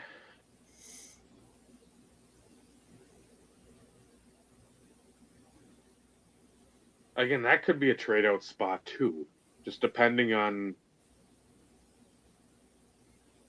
again, what's being offered and who's there. If it's a reporter for the New York Post, I think Vrabel's going to take him or her. But otherwise, I don't know. And the thing I have is how married are they to Will Campbell being a left tackle? So this is where the arm length discussion comes in. Knock on him, short arms. Can he play tackle? Great tackle in college. You saw, particularly in the playoffs, these edge guys from the Texans and Seattle just worked it. Yep. So, just bad game for a rookie, got introduced to the big time, or he's a guard. And if he's a guard, then Caleb Lumu from Utah may be around there that can play the left tackle. You could be thinking that way if you wanted to kind of think out of the box. But I have a hard time believing taking him at 4 that they're going to give up after 1 year at that experiment. But something to consider. I was going to say, just depending again whether that board falls, maybe there's a corner there that they like. Yeah. Again, that team is always known for loading up on corners. Just, but We again, haven't talked about this. Christian Gonzalez is great, but again, another one that has some injury issues at times.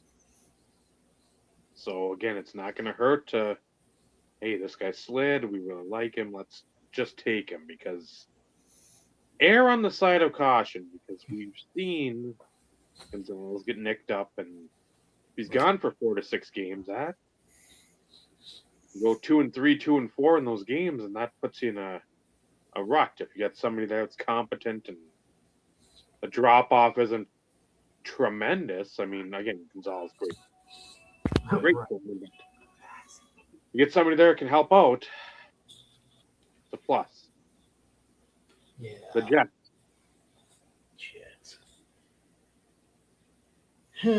So it sounds like they're either taking Bailey or Reese with their 2 spot. Correct. The 16 spot, don't you have to get somebody next to Garrett Wilson?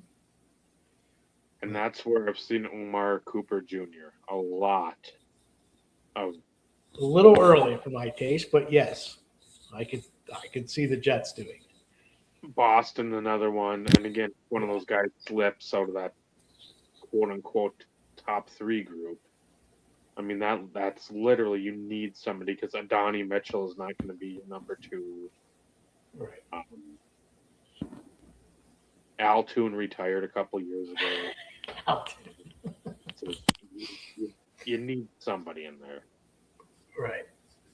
And they drafted Mason Taylor last year, who actually played pretty good for them at tight end. Mm-hmm. If the other tight end's there, Sadiq's there, Yep.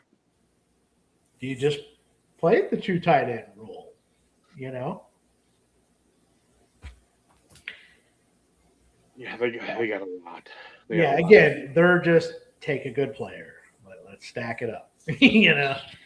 We got a ton of picks this year and next year. Just stack up good players. Doesn't matter where they're at. Yeah, you need them. Doesn't matter. Exactly. And speaking of needing a lot of good players, I mean a lot. You got 2 linemen that are good. You got a running back that's good. Uh-huh. That's about it, isn't it? That's about a it. linebacker that's good. Brooks, he's good. Okay. I got one. We got 5 players worthy of NFL contracts. Is that what I'm hearing? 48 are not. 5. So, if we go off this guy's history and Green Bay's history, if they take a lineman at 11, it'll be usually a guy who plays tackle that can be kicked into guard. Because they don't just draft great guards. Guy from Penn State, make my day. And I'd be so happy. So they won't do that because I can't be happy. So they'll probably draft like a Spencer Fano from Utah, another guy with short arms and small hands to play right tackle. Makes sense. And then about week 9, they'll realize, okay, we're going to have to kick him into guard, which we could have just took the best guard in the first place, but I digress. You know, so it'll be something like that. Or I don't think his first pick is going to be a wide receiver. That would be my guess. It's not going to be a wide receiver. Although I would love Tate to go with all our other small guys on the team that are fast. Maybe get a guy with a little size that can make a contested catch. I would love a Carnell Tate if he was still there at 11. That would be nice too. But at pick 30, we've got Chop Robinson, again, another guy who never saw a running back he wanted to tackle. So you could do a Kedrick Falk from Auburn, who's like the exact opposite, where he's the edge setter. Doesn't have pass rush moves, but he's going to set that edge. So it'd be a good complement between the two. But I've seen that Falk guy go from 11 to 30. So I don't know. I have a hard time believing a guy who doesn't really rush the passer would get picked before 30. You would think. But he's 6'6", long and lean. Someone might just take the chance if I can get some pass rush out of him, you know. But yeah, my ideal thing would be the guard from Penn State. We have had the crappiest guards the last 5 years. Just stop. Okay? You know, and also the thing is with him, the guy literally had 3 pancakes on one play. Okay? That's the kind of nasty we're dealing with here. And I want a tone setter. I'm getting tired of all this wussification that we've had the last few years. Everybody's mentally weak. Everyone's physically weak. I want a guy who mauls somebody, you know, that says, no, we're not getting pushed around today. So impress me, new GM and front staff, and just change the mindset. You know what I mean? Like, if nothing else, yeah. Yeah, just like, yeah. That's where I'm at with it. Okay, what's that? It's been the last 10, 15 years. Change the culture. Yeah. No more Liam Heickenbergs or whatever. And oh gosh, nightmares about that guy. He was so bad he literally got other players hurt. Gee, Christmas. So yeah, that would be my option. Guard from Penn State, Cardell Tate, or Lemon if you wanted to go Makai Lemon. Preferably Tate, just because for the fit purpose. I want a different type of receiver. Who else would I be okay with? That's really about it. I don't think any of the pass rushers are really going to be worth it there in that range at 11. So That'll be the Reuben Bain. They'll take him. And yeah, which again, tough. So I'd be all right with it because he is tough, physical mindset. I can live with it. But yeah, I want toughness. I'm getting tired of all this wussy stuff. I need tough. So, like I said, they're going to draft Jordan Tyson, and then I'm going to want to shoot myself. So, because I already know what's coming. then it picks 30. I'll take Tyson.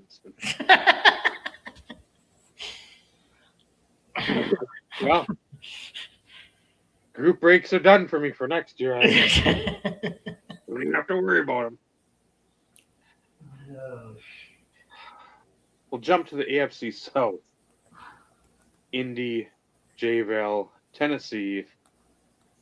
Who am I missing? Houston. Indy. Oh yeah, they're Jets are, I don't know. As long as Woody Johnson is around. Players get hit on, they either get hurt or something just weird happens to them. Like Elijah Vera Tucker. Great player. Got hurt like 3 straight times. Yeah. Well, we hit on the guy, we thought, and then he just kept getting hurt. Yeah. Well, with him, it was like 3 straight times every time he got healthy during 1 year. Injured in training camp. Okay, comes back after week 4. Plays 2 weeks, gets hurt. Okay, you're out another 4 weeks. Okay, you play like 3 games and you're out for like a torn pec. So your next year might be in shambles too. It's like good value for the pick, solid player, but just if it's a sliding door that opens or he pushes in, no, it's one that you have to pull and he hits himself in the head and concussion. Indy, that's going to be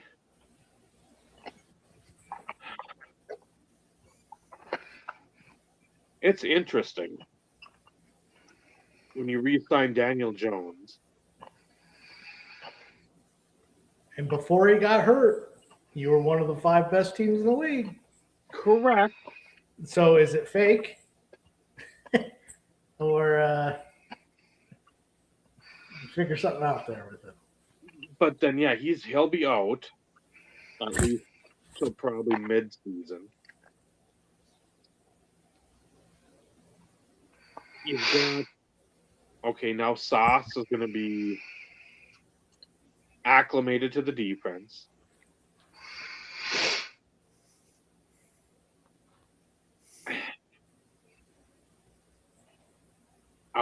Who'd they get rid of a backer? I want to say a couple of their backers they got rid of. Yeah, they traded Franklin to the Packers.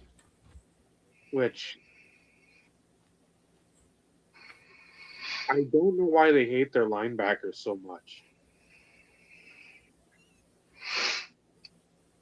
Because what was it? Leonard a couple of years ago was a solid guy, and they just were like, we don't want to play you. Are you not watching the tape, or do you? What's going on here?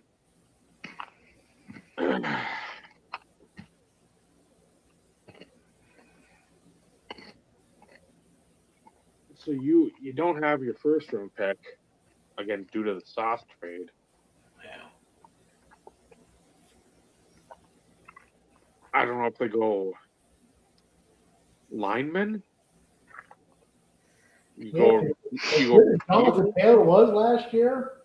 You look at that last 6 weeks of the year.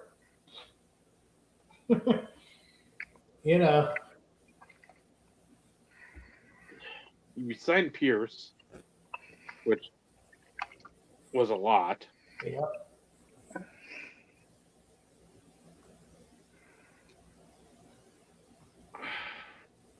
And you trade away Pittman Senior, Pittman Junior, whoever it is, to Pittsburgh, which I think they get a hell of a deal there for basically peanuts. We'll see if somebody can get on the ball. That's another question altogether. But do you take a receiver there? Because that was your, at times, bigger possession receiver. Again, he sort of would fade in and out for the Colts, but now it's like you need Pierce as your deep guy, but you need somebody either underneath or just somebody to get a contested catch. Yeah. Yeah, you have Downs in the slot. So yeah, they have the X, they have the slot guy, but they need another outside guy for sure. And there's a bunch of wide receivers that'll go in that late second, early third. That all Literally where they got Pierce, whatever, 3-4 years ago. So it's kind of like just take your pick of the style you want, I guess. But the fascinating one would have been the Louisville one, but the problem is Chris Bell, he tore his ACL very late in the year. Again, if you want to go for it, you're going to have a tough time drafting a guy that wouldn't play for you this year. So, and that would be the guy to take because you've got a guy that's loaded with talent. But if you've got Super Bowl aspirations, it really doesn't fit the MO there. like a Jeremy Bernard from Alabama would kind of fit, but does he play too much like Josh Downs, I guess would be the problem. And then you have, who would it be? Chris Brazzell from Tennessee, but he kind of does what Pierce does. Yep. So they may fall in that conundrum of. There's the Georgia State count. Yeah, I can't lie. And I have not seen it. I couldn't find anything on him. But a lot of, like, even like the Greg Cosells of the world, like just football junkies, they all like him. So that makes me think, like, Because I think he's what 6'4", 205, 210, somewhere in there. Right. And you just don't have a lot of those guys. It seems like that Randy Moss, like, just throw it up, I will reach over you. That isn't around a lot. It's that if you want that quick fade or that quick, like, stop right at the goal line, that benefits like a Zay Flower, a smaller receiver. It's like you don't have that 6'4", 6'5" guy that can really Antonio Gates post up or like go up for an alley-oop. It's like I want that. Yeah. I want two of those guys, but it just. So that's where, like, Malachi Fields from Notre Dame, Elijah Surratt from Indiana. Those are your. Oh, Surratt. I'll go up and get it for you. I'm not going to run away from people, but I'll go up and get it for you. So. And that's where I hope. And again, I hate the Raiders. I know this. I've said it. I hate even like looking at the team and being like, I like some of these players, like Bowers and Genty. I'm like, I like those guys. I like Max Crosby and how he plays. Mm-hmm. But if they could get, and again, we'll get to these guys in a minute because we're still in the AFC South, but if they could either get a Surratt or Cooper to go with Mendoza, I said I'd love to have familiarity because, again, they need receivers too. To have one of those guys, I'd be like, well played, Las Vegas. You did something right. But we'll get there in a minute. Houston. Okay, I think the defense, safe to say, that's pretty much set. Yes, they're. But the inability to function on offense. Oh In a God. playoff game against the Patriots is just, you got to do something. I mean, not even functional. No. So,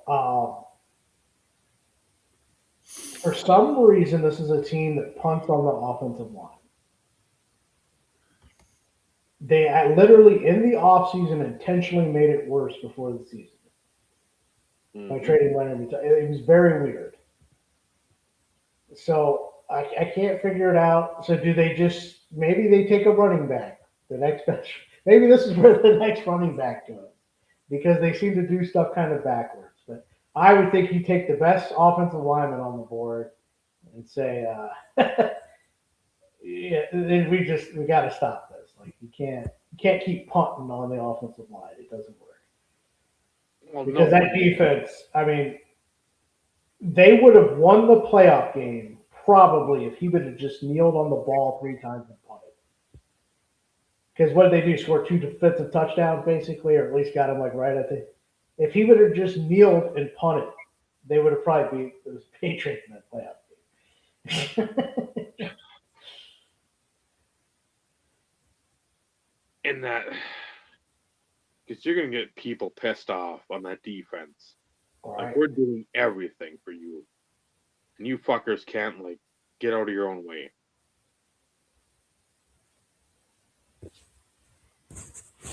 And you're paying Watson a bunch. Like, at some point, protect him, have him be a competent, semi-competent quarterback. That he looked like He regressed too. So I don't know what 3 years ago. that was, but he regressed. Yes, huge. Now, again, some of it's the fact you just said, "Oh, we don't need to worry about the offensive line; it's fine." But because they actually have decent weapons, Nico Collins, they drafted Higgins and Noel last year. You know, Schultz at tight end.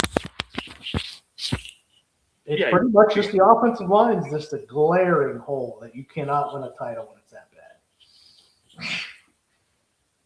No, and if they draft line there and they draft second round back that Mark Washington Jr. from Arkansas. Yeah, well, I like him. Yep. So that would be one where I think that would fit their system very well. Yeah, good compliment to Woody Marks. Yes. Definitely a good compliment. So, yeah. Jacksonville, no first round pick.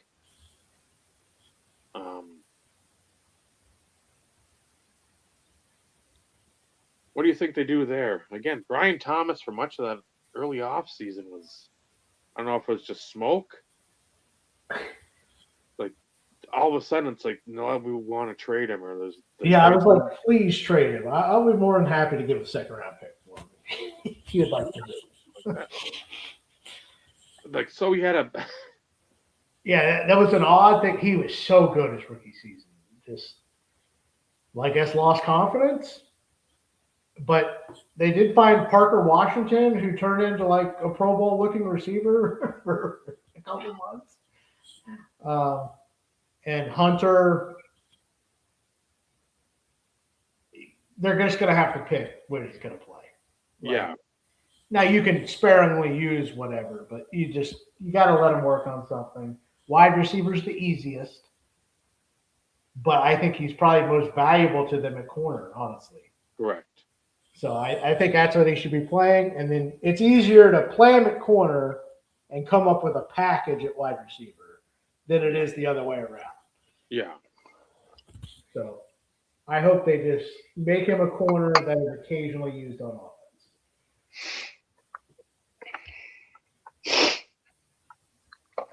Because he was hurt all last season, that's almost like your draft pick anyways. Mm-hmm. Hey, we just got a potential top flight corner, which is, they were missing one. You know, so the team is pretty well balanced. They don't need a whole lot. Do they get another back if they let ETN go to pair with Tootin? Possibility, but and again, there's gonna be plenty of backs there in the later rounds that they don't have to sit there and try to use some. If we're gonna do anything, get more O-line depth, because that O-line, right. for how long since the Brad Meisters of the world are meandering around. Everybody's always Team been, needs a whole lot. Like, I don't think whoever they're going to draft is not going to probably start. They may No. play some, but so it's one of those just wherever you're thin at, or whatever. solidify those weak links. What do we got? Houston, Indy, Jacksonville. I'm out. Who am I forgetting?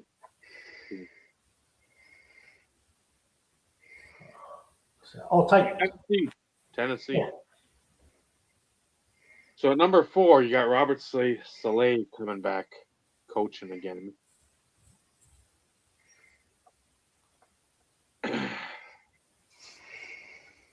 Who's a defensive guy. Mm-hmm. And again, they pairing anybody with Jeffrey Simmons in that D line is probably one of the top priorities. But this was when we talked back in free agency before he had started rising even more. This is where I would have taken Jeremiah Love. If Arizona doesn't take him, a trade out.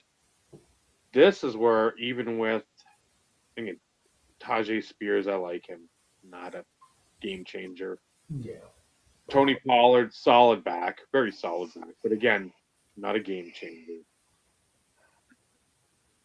You don't even think about drafting a receiver. That's another purgatory for receivers. So you're just not going to hit on anyone. That's where I'd take Jeremiah Love. Just because, again, you need, if you just took Cam Ward number 1, you need to pair him with players of that ilk. And as much as I like some of those linemen, I don't know if I take them at 4. And Yeah, and they've kind of went that route a lot. Like Latham, Skoronski, they've actually tried to kind of address that. So yeah, I think they would be tough for them to draft another offensive lineman that high.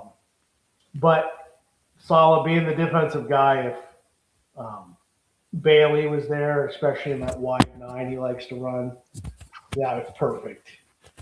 That it'd be tough for him not to go there. But yeah, I mean, I'm not Mr. Running Back in the first round, but as long as you use him to catch passes as well, I can live with it. As long as they're doing both, you can make value out of the first round. But drafting him that high, he would be the 7th highest paid running back. Oh, I know. So that's the only you got to know, and you got to use him. But yeah, I think if Bailey was there, it would be just a perfect fit for his defense, where he would be very intimidating. Just a random question. I'm obviously, since I've contributed so much to this conversation, very well versed in the college football world. The best running back in the draft this year is comparable to what current NFL running back would you say? Who? Yeah. Let's see. Because I don't even know who the best running back would be in the league, or perspective.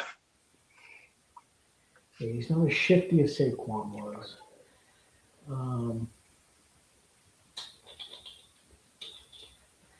That's a good question. I'm trying to think of all the running backs.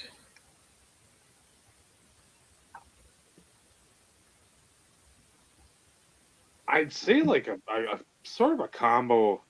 We're going recent. Sort of a combo of Saquon, sort of a combo of Bijan. Not with the top end attributes. Size, but he's not as shifty as a Bijan and even Saquon was coming out. But he does catch the ball pretty well. Very good. Okay. So yeah, good question. I don't have a direct comp. As he said, it's kind of a mixture. Honestly, if this guy was bigger, he'd play similarly to Bucky Irving does, actually. But different size comparisons. But is a 3-down back type of guy, Yeah, that's the only reason why I'd be okay if you took him in the first round, because he does catch passes. Yeah. Mhm. So, yeah, in this day and age, if you're taking a running back, he would have to be Derrick Henry to make it worth it. Otherwise, Not a Najee Harris, right? right. No. Like Yeah. that stuff. Yes.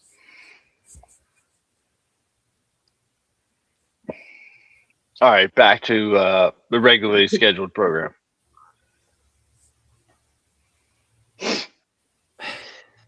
So yeah, Tennessee, they've got a lot of issues too. I mean, that would be one. Again, that could be if Arizona falls in love with somebody else, one of the defensive players, one of the tackles. If they would, Yeah. That could be the first possible Styles pick. and If yeah, they just say, "Hey, I want my general for my defense." I want my Fred Warner. and unless somebody's offering up Dallas Yeah. 12 and 20 for that 4, because then you can again probably get a safety at either one of those spots, and you can still get somebody to help the offense for Tennessee, that either a tackle, either Sadiq. I don't know. That's the problem with these teams that are 4 and 13. Not like you're one piece away from being. Yeah, that would be the argument against drafting the running back. Is usually Yeah. either pay the running back or draft the running back when the rest of your team is close. The Raiders did it backwards. They draft the tight end and the running back first before they were close. And it worked out so well. Yeah, so far, not. You're picking one so far. So I think Love isn't he a little bigger than Etienne? a little bit, yeah. That's the thing. He's got good size and the long speed. So that's what, yeah, it's a tough comp. I don't have one off the top. I might just be missing a clear one, but yeah, sorry, Bob. I'm not really good for you. Oh, it's all good. But yeah, he can do I mean, it. maybe that's if that's like something that can set him apart, then maybe. Yeah. Yeah, a lot of people do have him as the number 1 overall player on the board. Yes. Lots of folks do. The AFC West. Kansas City. Picking the top 10 first time since some guy. Chargers, who once again need linemen. Denver, picking the second round. And then Vegas, which pretty much since they wrapped up the number 1, you knew who was going to be taking number 1 overall. Yeah, right. Start with Vegas, because again, that's pretty much chalk at 1. Mendoza. But Again, the very interesting thing is the Kirk Cousins signing. Yes. Do they not plan on starting him right away, Mendoza? Because it's weird that you went and signed him, paid him decent money, Yeah, it's like 30 mil. So it makes you wonder if he's kind of on that 6-8 week plan of then we put Mendoza in there. Well, not a bad idea. I wouldn't be against it. But yeah, interesting signing. And a guy who's not going to be a jerk to your rookie quarterback. Like he's been through. No, he'll be. So I actually like the signing. Professional. He's going to be good to him, help him. But Yeah, that's when they signed him. I'm like, that's the guy you want there. That's not somebody that's going to cause a disruption. That's going to be somebody, if you want to learn, he'll be more than willing to give you whatever information you need, because again, he knows he's coming to the end of the rope too. And I mean, he's made how much money, Cousins? So it's like, right. Yeah, you don't need to. What is he, like 8 straight years on a guaranteed contract or something like that? So it's like, Agent of the year. he doesn't need to be a dick. So,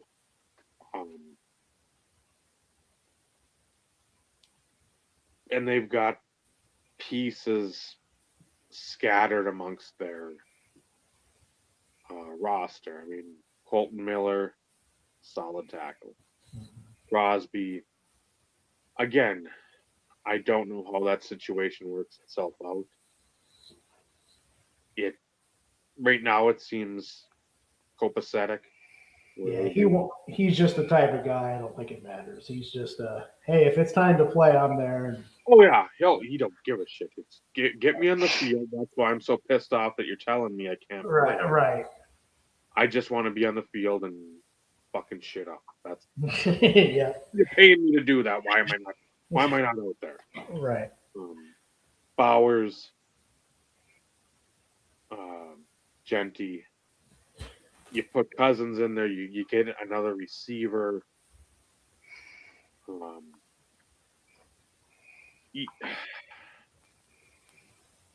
Who is Oakland's or Las Vegas's number one receiver? They're tight end. Yeah. That's a good point. Let me see. Yeah, they signed Jalen. Yeah, they did sign like Jalen Naylor. Let me see. Michael Crabtree? No. Yeah, they don't have one. Trey Tucker, Jalen Naylor, Dante Thornton, who they drafted last week, like a speed guy. But yeah, they don't have a wide receiver, legit. Yeah, because they traded away what's his name Myers to Jacksonville. Yeah, Kobe went there, so that's a. It doesn't matter who's at quarterback. You really want to have somebody there. That's kind of what I was just thinking. Like, what kind of options is he going to even have? And that's where I've said, like, I'd like to see one of those two guys that he played with, Mendoza played with at Indiana, at the top of the first or the top of the second.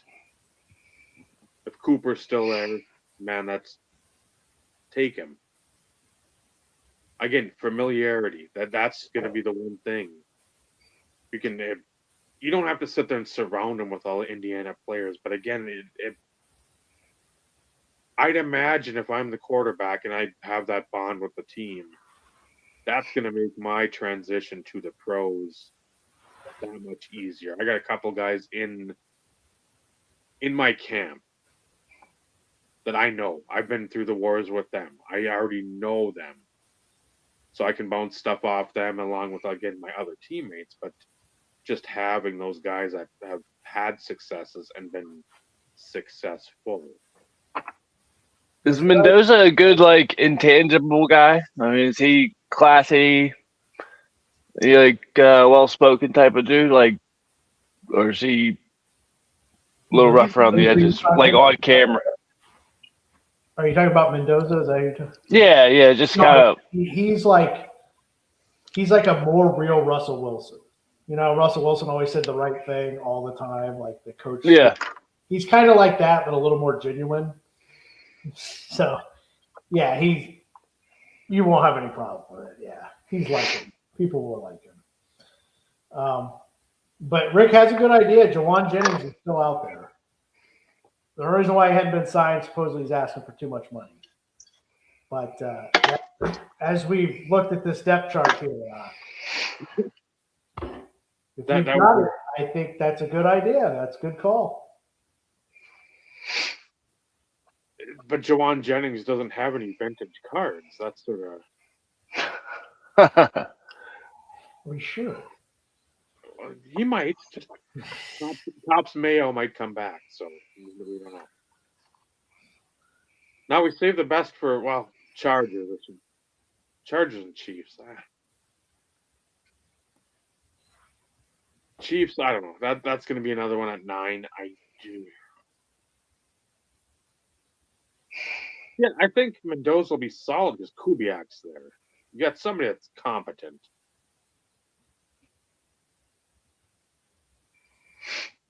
Mendoza, to me, his greatest trait was after a horrible play, the next drive, his team almost always scored a touchdown. Like he threw a horrible pick that you went idiot. The next drive, bam, touchdown. Yeah. It didn't bother him. It didn't phase him. Short That memory. to me- yeah, that to me was the biggest trait. Good in the red zone, check. Good after a negative play, check. Because he's got stuff to work on. He come from an art run pass option system. He didn't read 1, 2, 3. Like, he's got work to do. So that's where Cousins, who's forced to do that the way he plays, will actually be very good for him, I think. So I actually hope they just start Cousins. Yeah. Do it the old-fashioned way, you know? And that would be one too if they got a center, bring him in together. So then you can build that rapport from day one. You got a rookie center. Even if you're with Cousins, you're still learning with Mendoza as well. Because again, this. Yeah, he'll be very much involved. What do you think? And everything kind of going on. Yeah, I believe so. That As the heir apparent. if you're going to be sitting there and you've spent the number one pick on him, this isn't going to be somebody that's going to be like, oh, just go play Madden for a while or go play fucking Roblox or whatever, and we'll call you when we need you. Yeah, they'll prepare him to start every week without. Yeah. Yeah, Oh, I would assume. they did. Yeah, sign and they him. did sign Linderbaum, so that was a good signing. They paid him a lot, but again, great for a rookie quarterback to get a guy who can do some of the calls for you on the offensive line. Yeah, for your all-pro center. Kansas City, though, what do you think? This feels like a transition to. Are they going to go back to more of a high-flying offensive team? You know, because that defense is like average.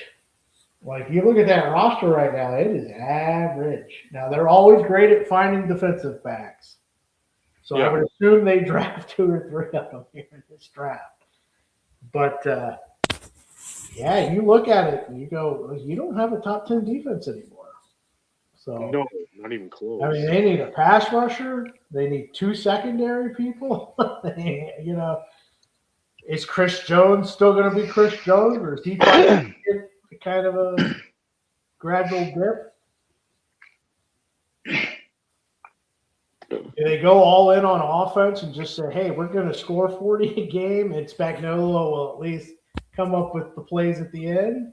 Or, you know, to stop the team and win 35-31? I'm fascinated because they actually switched to a more conservative defensive team the last few years. Do they open it back up like they had when they had Tyreek Hill? Do they sign Tyreek Hill? Did Kelsey retire? No, he's coming back again.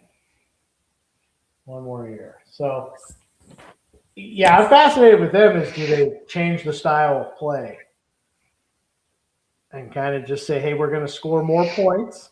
We're going to speed the game up again. And then just hope the defense plays timely defense instead of leaning on it. At this point, when you look at that defensive roster, I would say they almost have to go that route. But I'll never count them out because they always find a way to get the most out of whatever they have. So, but yeah, I'm curious to see if they just go back to more of an offensive unit. Yeah, I don't.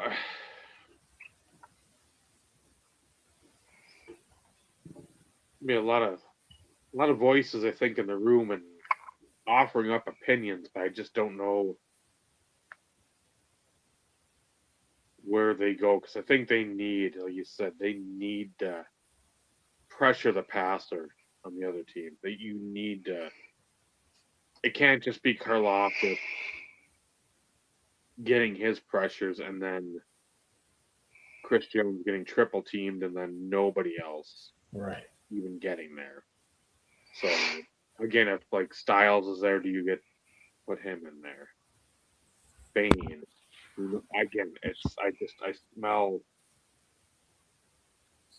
pass rusher again. Unless you The corner from LSU. If he's Yeah, if he's there, I mean, that's exactly how they play defense. It's exactly what he's great at. So yeah, that press man, it would almost be too easy. yeah. And then, like I said, if you want to double down on offense, do you take another receiver? Do you go the Rashee Rice and do you just go all in on offense? And is that one where you take Tyson because he's bigger? Because you can't have the same 5'9", 180, 190 guy. You can't have 6 of those on the field. You can't run fly routes for everyone.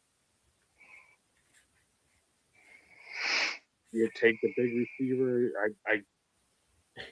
I'd imagine They Andy could take the tight end. Sadiq. Yeah, that's the. You get the Kelsey replacement and you get a duel for Phil Kelsey retires. I don't know. It's fascinating. They typically just find corners. Well, usually they're picking late in the first round or later and develop them. So Yeah. But yeah, if the guy from LSU is there, it's just such a perfect fit. I think it would be hard to pass up. And then my Chargers. Zion Johnson didn't work out. Cleveland hopes he's working out. Yeah, that's weird. Like, he was good his rookie year. What happened? I don't know. And He got worse. It bothers me because that was one, I believe, on our draft show for that year. I was like, I want Zion Johnson. That would make me happy. And they got him. I'm like, a little bit. And then he just, Yeah, I don't know, puzzling. tried to block with oven mitts on or something. I just don't know that. Yeah, but like, you're just all about get Slater back, get Alt back. It's fine. You can fill in a slot or two. But it's obviously dependent on them just being back. Because you have 2 Pro Bowl tackles if they're back, and that's a recipe for success. And there again, you need defense. They just keep losing defense. Again, that would be one in the second round. Take the I think it's Kansas State center.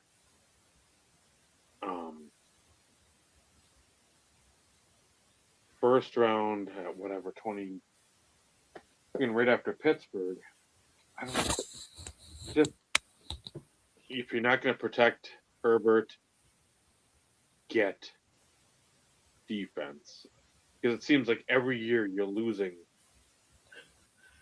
3 or 4 guys. Yeah. I mean, you got Gadsden Jr. as a tight end. If Sadiq was there, which again would be insane, mid-20s, that'd be great. But receivers, you're not going to find one there, at least at that point. And at that, if Boston was there, yeah, draft him. But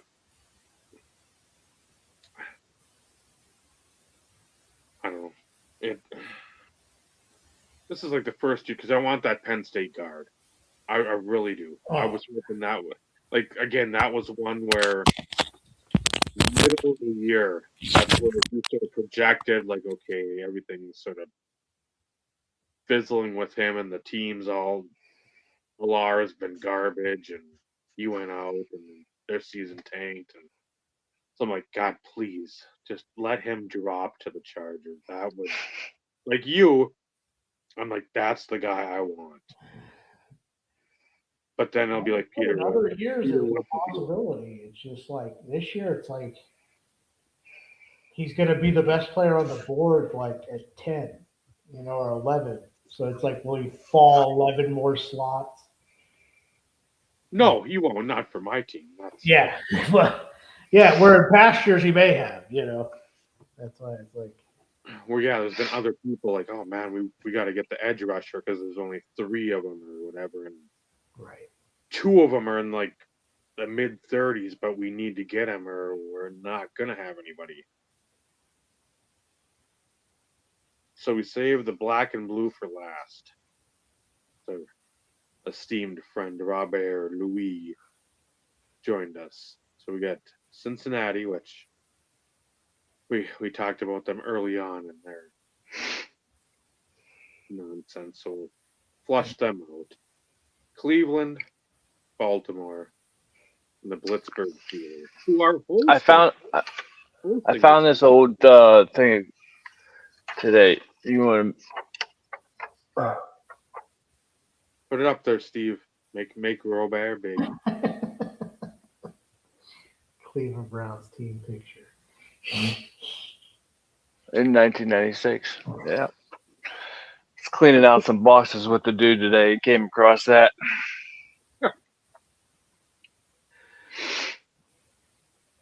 Nobody in Pittsburgh knows what Pittsburgh's going to do. So I live in Pittsburgh also. I don't know what they're going to do.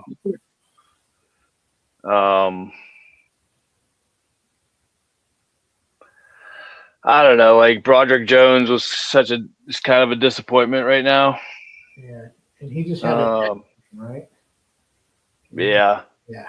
So a tackle could be in play then, huh?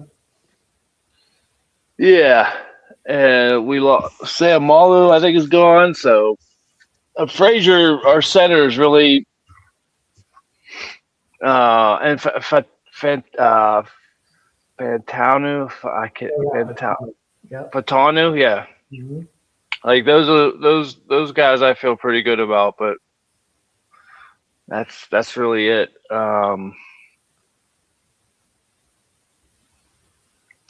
I don't know that I heard another defensive lineman, but it's you said earlier it's not a real good deep draft for that, or next year is even worse. The D tackle, like the interior. If you want an interior defensive lineman, it's I think. I mean, it'll be probably a couple, late. They got 12 draft picks, so they don't need 12 draft picks for one thing. So they'll probably, I anticipate them to do something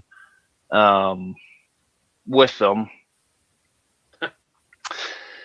Everybody's talking about quarterback, but there's like so many different camps of like, I mean, there's still like Mason Rudolph like cheering squads around here. So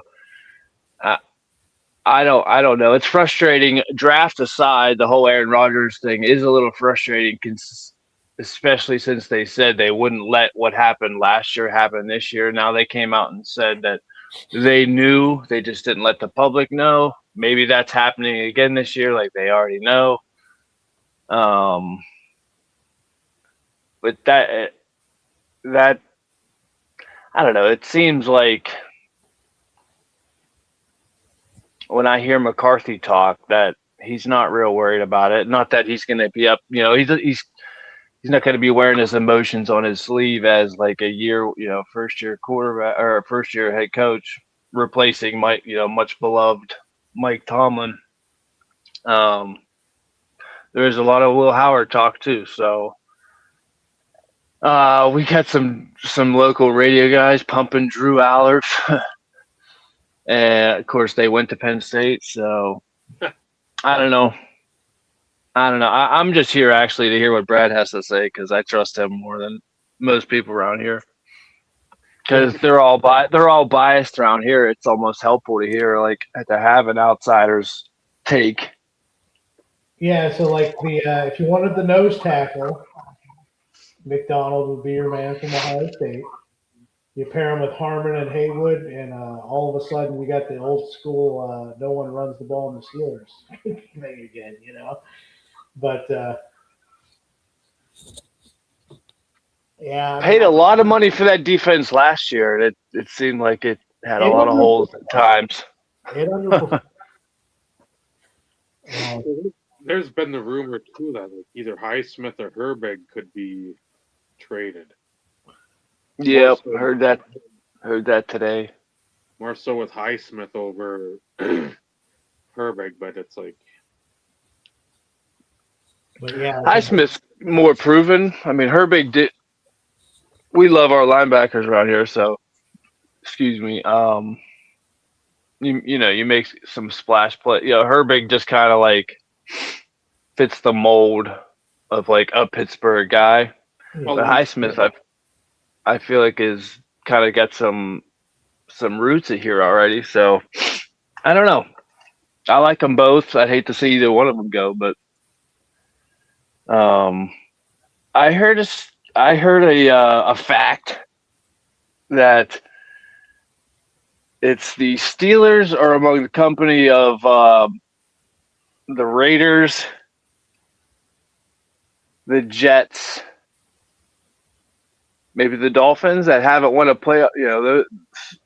Those four teams like haven't won a playoff game. Like even the Browns have won a playoff game more recent than the Steelers have. I think they beat them. So it's weird times being a Steeler fan because on paper you look at the regular season and it's all it's all anybody ever talks about is a winning record.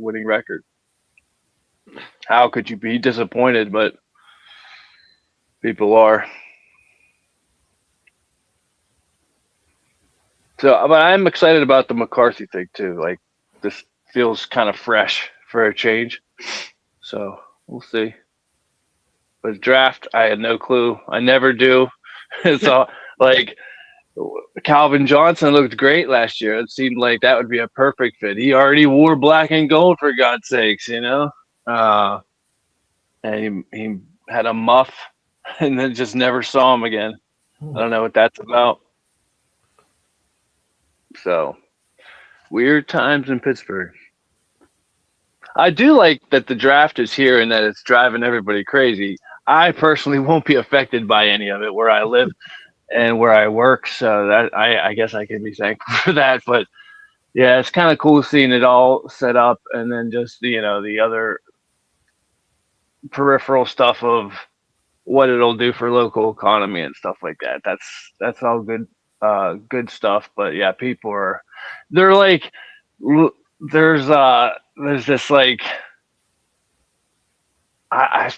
I've heard it so many times of like people proudly saying how I'll be nowhere near downtown Pittsburgh, when the draft is here. It's like, I get it. It's a pain in the ass for people that are affected by it, but it is a once in a lifetime, not to be like over dramatic about it, but event for the city. So we can kind of get up for that a little bit, can't we? Yeah. Well, yeah. I think it would be one last point, and then I'll shut up. I think it would be different if like this was the year we thought we were drafting our franchise quarterback. It's not. It's a pretty boring draft for us. So maybe that would have a role or make things different. But I'll be working, so I'll be getting updates on my phone. I won't even get to watch it. Back over to you guys. Thanks, Robert. Yes. But the big wild card of defensive tackles is Caleb Banks from Florida. Massive 2024, bad in 2025. So he also got hurt in 2025. But he's like 6'6". He's not a nose tackle. He's more of a 3 technique type, but could be your like Cam Hayward replacement. Yeah. Which, when's that guy going to slow down? When's he going to slow down? I mean, geez.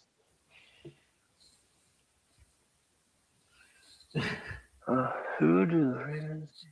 Well, you're going to get always the best value guy on the board that everyone should have drafted, and he'll be good, but you will still lose in the first round of the playoffs. Yeah. But it'll be the right pick. Like,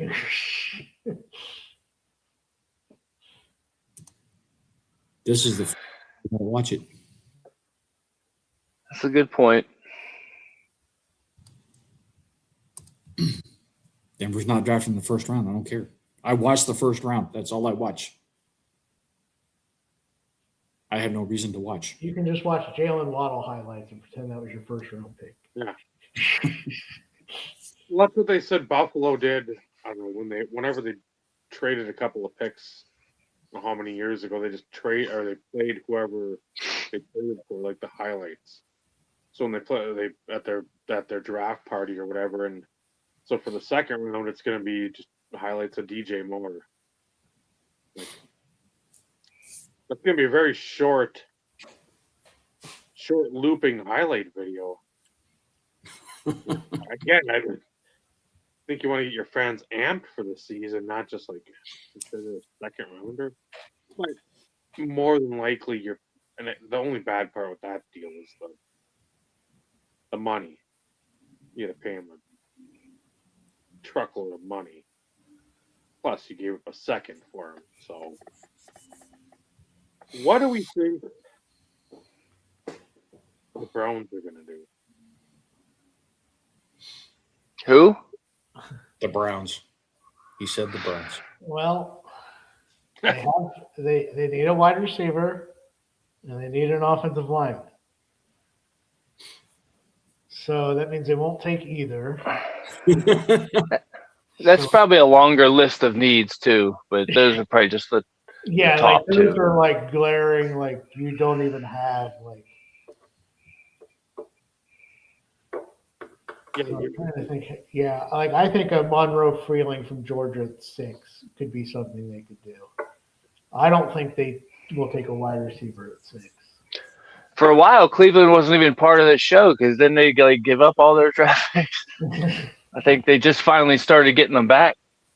Yeah, the And, last couple of years. from all accounts, Deshaun Watson was going to be the Week 1 starter. So, Well, again, when you got Shadur Sanders, that glaze was a little too heavy. It's a long summer. Well, if Deion moves to Cleveland, then we're in trouble. That's going to be. He'll be doing sports radio every week. Stop will be rejecting everything of Cleveland. But Is Cleveland going to start being the new Raiders, drafting some obscure no name for their first pick, like the Raiders used to? Who knows what Cleveland's doing? Well, that was my point.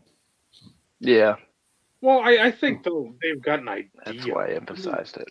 It was that 1 year the Raiders in the second took that. We've talked about it before. That it was like a white safety from like Marshall or Ohio and Mayock just like flipped his shit. He's like, what? Like, I got a 7th round grade on this dude. You could have drafted him 2 rounds later, and you still would have been over there. With the 15th pick, the Raiders select Darius Hayward-Bay. Who? Well, that was 8th or 9th, but yes, I get it. I know, but like you get my point. but like with the Browns, like the year they went and won playoff game, they had a top 3 offensive line. Again, this game isn't complicated. It's like just go back to that. Your quarterback can be just okay, and you can still do stuff. You know? Yeah. Yeah, you need one that doesn't fuck up. Right. Who can control the tempo of the game and not fuck up. And then if they can get any semblance of a functional Deshaun Watson and you had a revamped offensive line, you win some games. You've got Myles Garrett, man. The guy's like Right. The defense gets after you, you know, so it's like they had a home run with Schlesinger last year too. That's another positional value. We can't take a middle linebacker in the first round. Well, don't half the teams wish they just took him in the first round. The one from Notre Dame, I think he's done. That they took 2-3 years ago. That Yeah, Alicia Cormo, who they did hit on, he was good. But yeah, I think his was a neck too. Like, yep. yeah, that's a shame. Which Because they sucks. did hit on that. They got that right. Just unlucky with that. But yeah, they just go back to the great offensive line you had for 3 years, you know? When Nick Chubb was running for 1,800 yards, you know? Right. Go find another Joe Thomas somewhere. mean, he's got to be something. Plenty of them out there. Oh my God. Well, almost, except for a few teams, you have to. Most of them have a Joe Thomas caliber to a degree. Just saying, or they wouldn't still be in the league. You think most teams have an NFL Hall of Famer lineman on them? Like at Hall least of Fame one? caliber. Caliber. I don't know anything about guns. That wasn't a gun reference, Bob. So, I'm tired. yeah, all these bad teams, the simple thing is go back to the basics, fix your trenches, then worry about everything else. You know? Yeah, if they drafted that Freeling and they drafted like McDan or McDonald. We should do like who would win a who's gonna win a championship first, the Pirates or the Browns? The Browns. Neither. Dave's taking world ending option C. That's Yeah, because at least the Browns will spin to the cap. So I would guess I'd go with the Browns. We spent 120 million this season, man. It's like the most we've spent since 2015, I think. And how well is that working out for you? Or second place. We're doing all right. We'll be all right. It's a long season. But yeah, We haven't lost this. We've only lost 2 series so far, And they've played. and we haven't been swept. And we haven't been swept yet. Usually, this time we've been swept like 3 times. well, that and you're scoring some runs for Skeens. It was a plus. Currently in the NL Central, according to expected wins, 13-9 was right where the Pirates are expected to be. They have also power rankings, the best pitcher, the best third baseman, and the best center fielder by wins above replacement. Second best left fielder, right fielder, and second baseman in the NL Central. I realize we're 1/10 of the season in, but Yeah, 23, 24 games played. doesn't matter. Baseball's all about the numbers, and right now this is where they are. That's right. Hell, I can On be the April? fucking third best third baseman right now and not play a game. Just saying. That's not how that works. Sure it is. All right, I'm going to bed. I'll thank Brad. You guys can do a more official thank you because this is your channel. Brad, thanks for being here. It's good to see you, buddy. Yeah, you too. Dave, Steve, great to see you guys as always. Steve, I'm sorry I didn't say hi to you when I came on. It's all right. With an enthusiastic. I'm used to it. It's fine. I'm Next time I'll only say hi to you. All you fucking Hall of Famers. Think y'all are so damn special. All right, that's what my mom tells me. I'm special, and she would never lie to me. You're gonna miss me opening this though. Ha ha ha ha. I know, man. Well, I want to see it. trust me, my luck with stuff like that lately, you want me nowhere near you opening anything. So, who did I pull? I got at the end of the day, I probably would be better. I probably would be better off just flipping it on eBay. But I got an Andre Cisco autograph out of a mega box. Hard hitting seat. well, you at least got an autograph. I was shocked, but yes, he's a Jet. So, all right, fellas, Take it easy. it's good to be back. That was an easy one to come back on. I didn't have to say much, but when I had a chance, I let you guys have it. So, thank you. That's why shows like this, I disappeared. I didn't disappear. I was still listening. I was still watching. You were lurking. And it's all right, like gentlemen. And Bob, in case you didn't know, it's Yes. been a month and a week since I've had a cigarette. Congratulations, dude.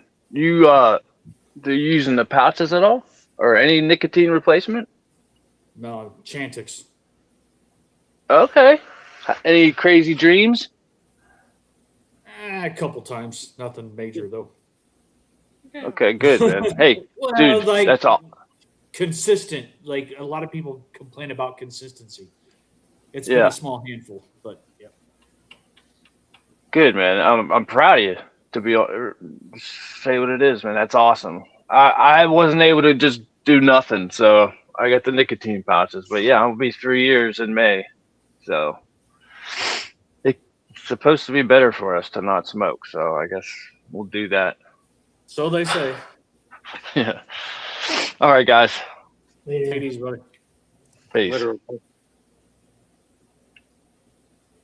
As he tries to figure it out. Always. Okay, so I just have to fit in one thing, and this is for Ty, because he is his favorite part. I got 4 sleepers for him, so he can go out and buy cards of them. All right, Ty, are you ready? You better be. Get your Running pencil back and from paper. Virginia, Jamari Taylor. Okay. Off-ball linebacker from Pittsburgh, Kyle Lewis.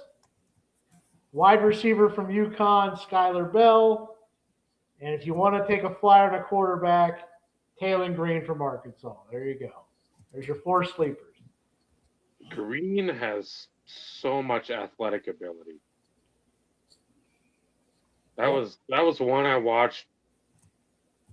I think a couple games of his, and I'm just like, if his brain could figure things out, like the dude would look like a top 5 pick. One drive. Next drive, again, looked like he just came over on the boat and like, hey, we're playing football today. Suit up. Okay. No clue. No clue. Like what?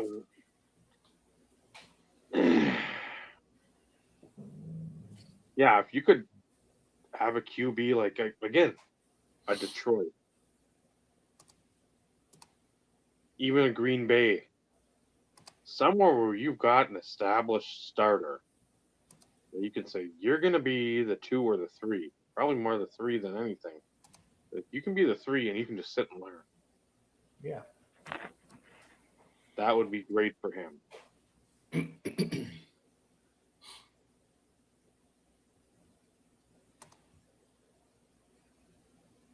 What Dave said.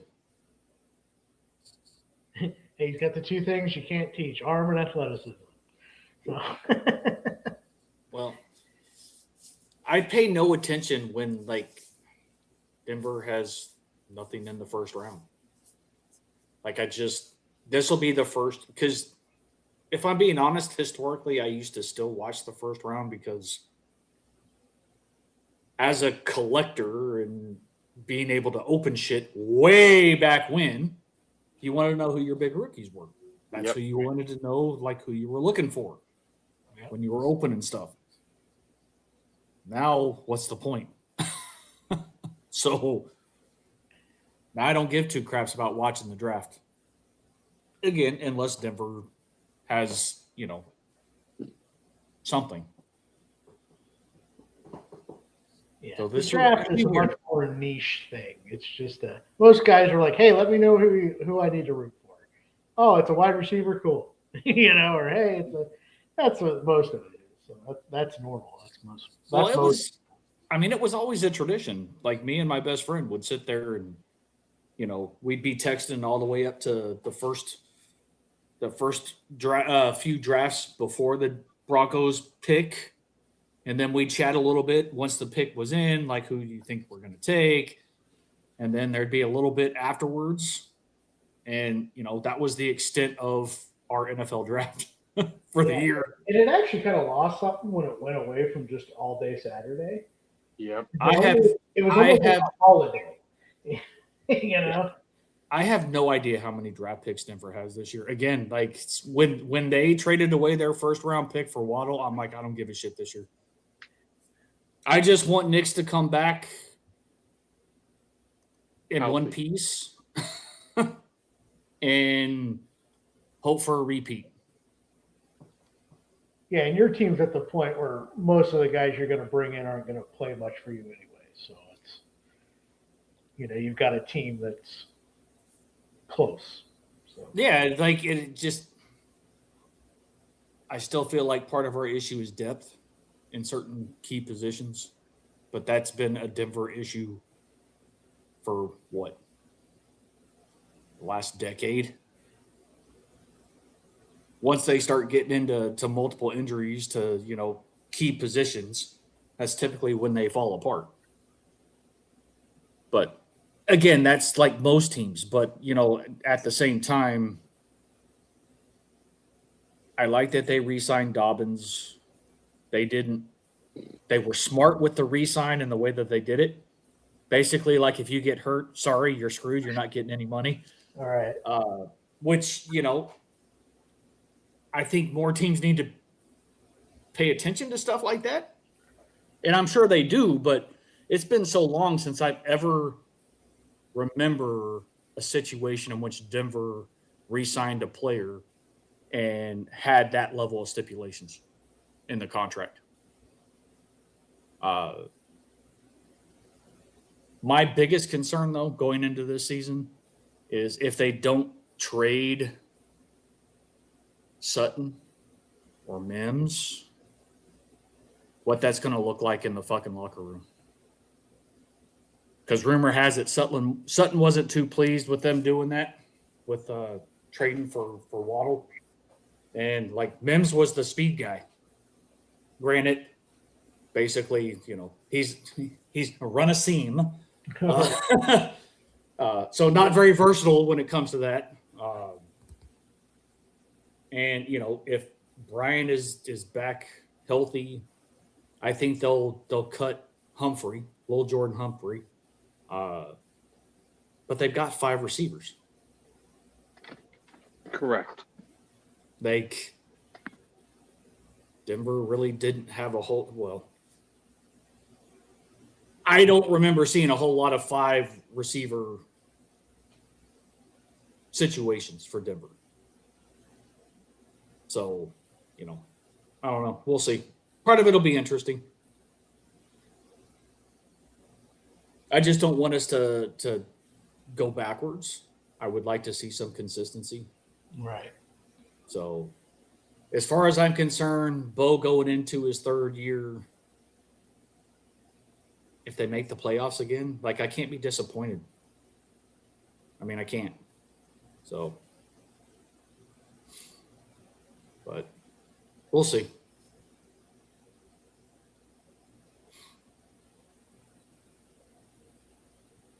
Dave, don't go too far. We are coming up on 3 hours. I just now looked at the time.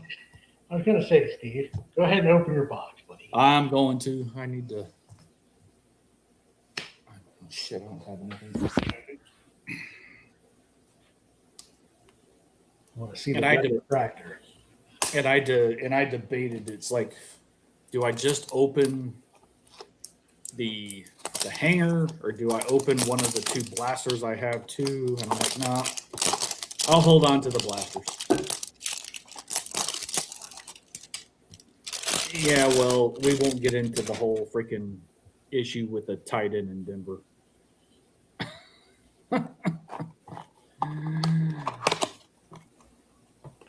We can't draft a tight end to save our ass.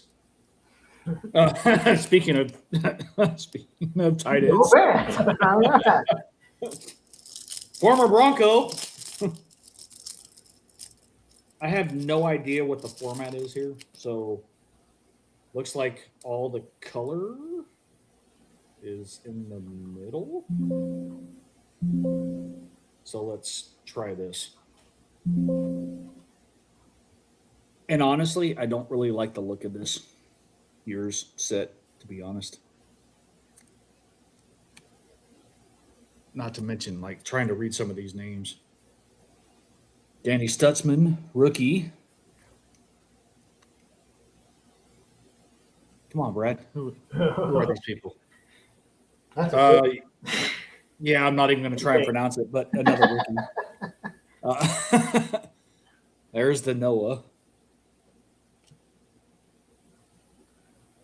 oh, is that his first Cowboys card, I wonder? Maybe. I was Yeah, going to say it might be his first Cowboys. Joe Milton, yeah. Oh, there's the cheetah.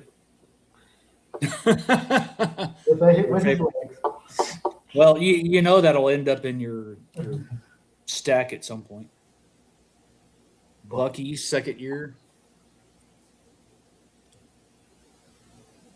Ooh, Jalen. Jalen Ramsey. Calvin Ridley. All right. Yeah, they. Okay. He wasn't Deron Bland. He wasn't too terrible. Spillane. Yeah, he's a good linebacker. Baker. Good old Baker.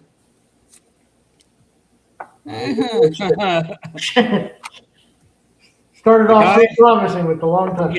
Yeah, the guy who actually lost us the AFC Championship.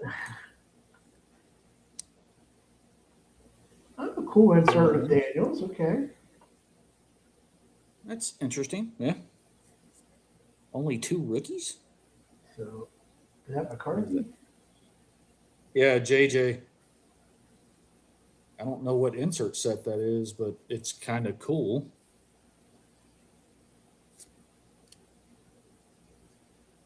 That's actually kind of a badass card. Joe Tooney. I mean, I know it's an offensive lineman, but that's kind of badass looking card. Yeah, but it's a refractor. Nice. Yeah, refractor. Fine. Yeah.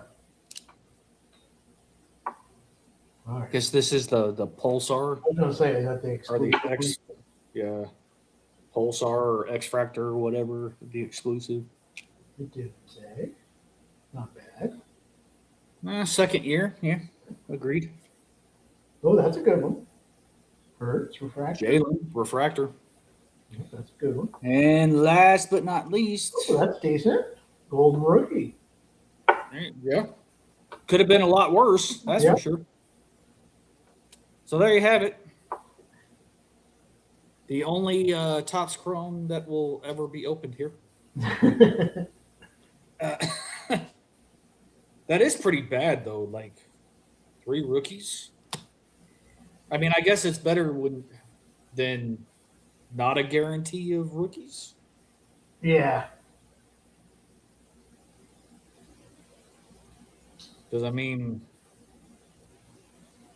I'm assuming like in a blaster box, you get what?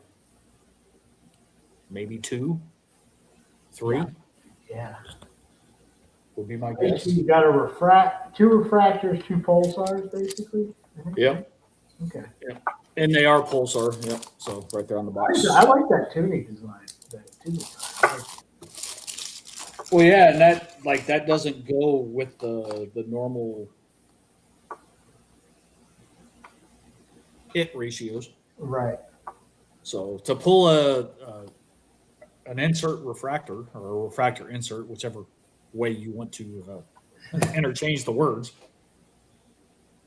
can't really complain. Because for anybody who's collected Topps Chrome all these years knows that pulling a refractor of an insert is not always easy. Because they weren't even guaranteed like 1 per box way back when. Right. So, not complaining. Not complaining. Of course, I would have been better off again if I would have just resold it. I definitely didn't get my value back. That's for sure. But I did. Hey, I did pay MSRP. I should say retail MSRP.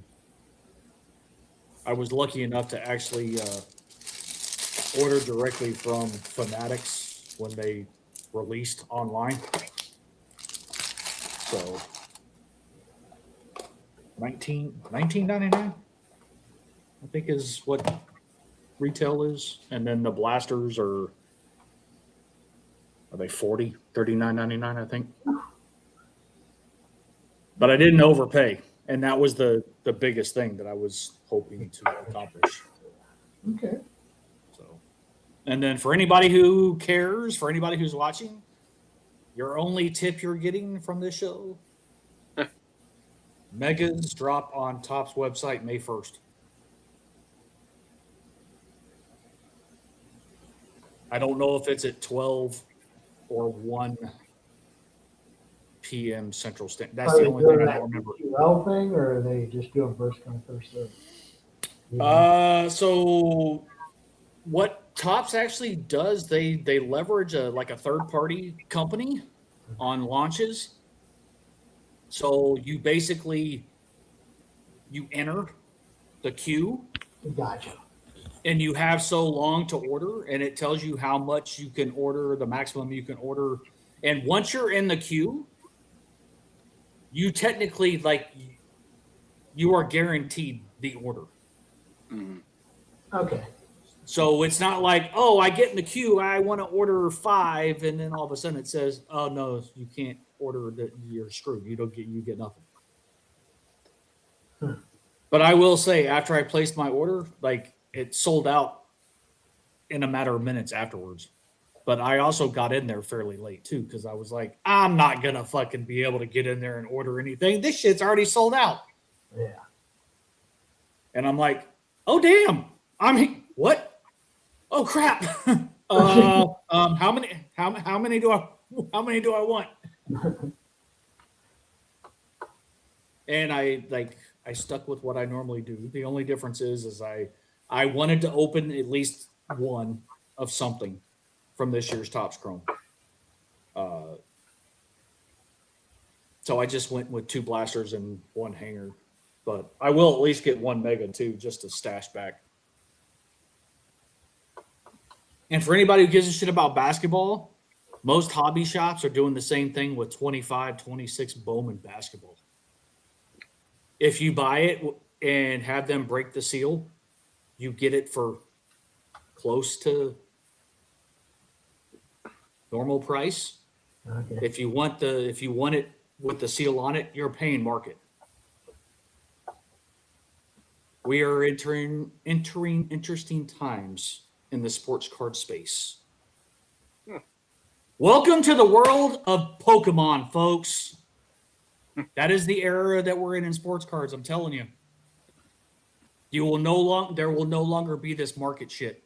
Or if they go on sale on the manufacturer or whatever for $500, if market shoots to $6,000, $7,000, $8,000, $9,000, guess what? That's what you're going to pay in the secondary market.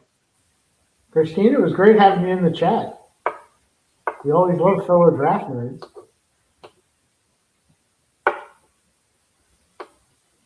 Yeah, it was awesome to have a female's perspective who actually knows her shit. And digging on Miami is something you should do. I mean, it's just... Brad's a Miami fan. He digs on Miami. Oh, gosh.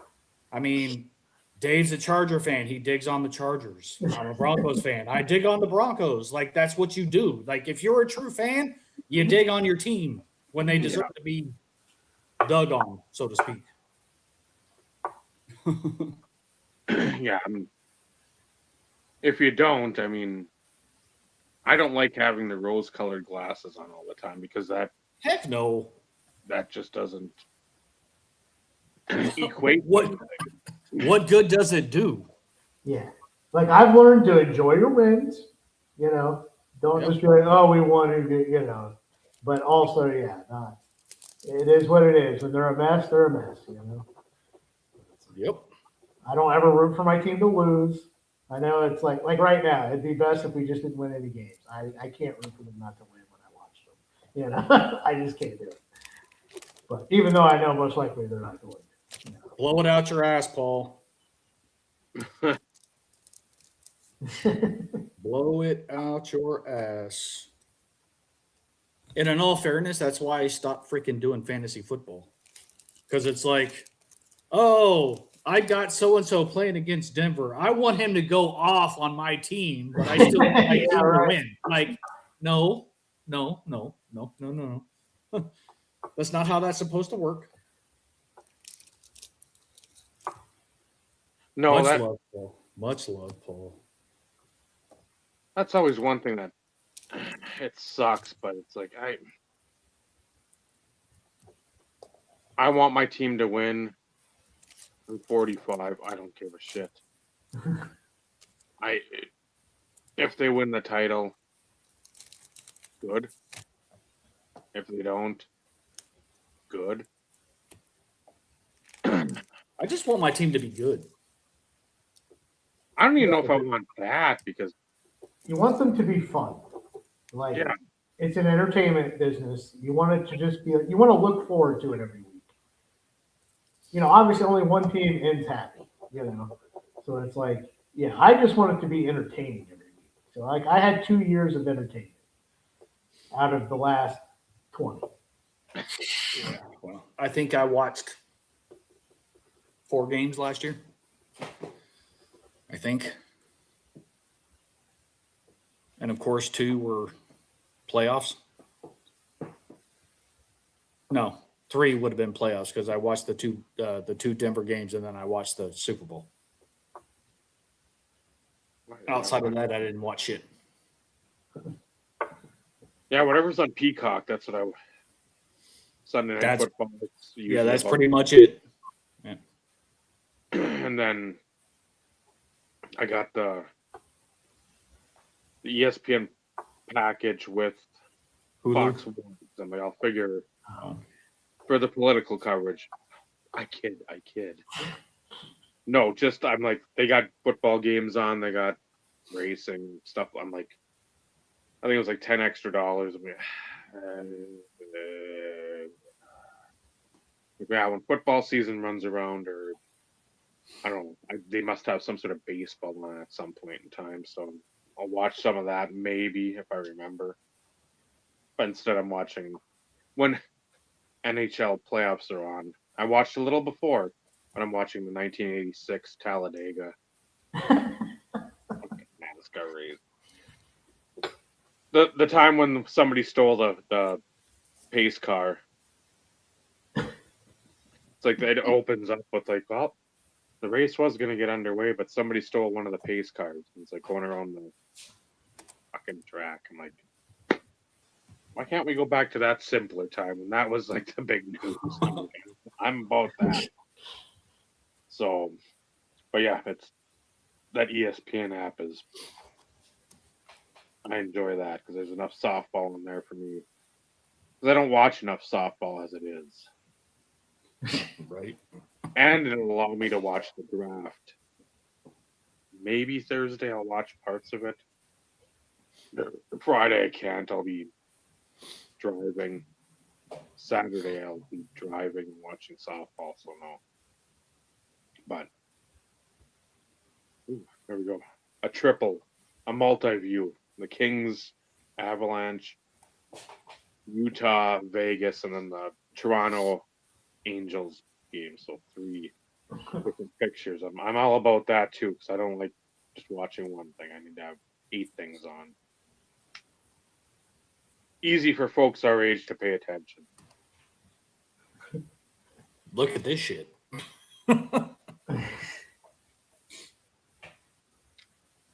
Oh, we forgot to tell you this show is nationally syndicated, so like hopefully that. Just kidding. Wrap us up, Dave, so Brad can go to bed. And I hope the check's in the mail. I don't remember signing any deal, but hey. Thanks for Bob and Michael jumping on like usual. Well, Bob not as usual, but getting back in the groove. Thanks for Brad. Once again, putting up with our bullshit, and even though we're terrible people, that he associates with us. Got to be well balanced. Yeah, I know. You gotta have your good, but then you gotta have just the dredge of the fucking community.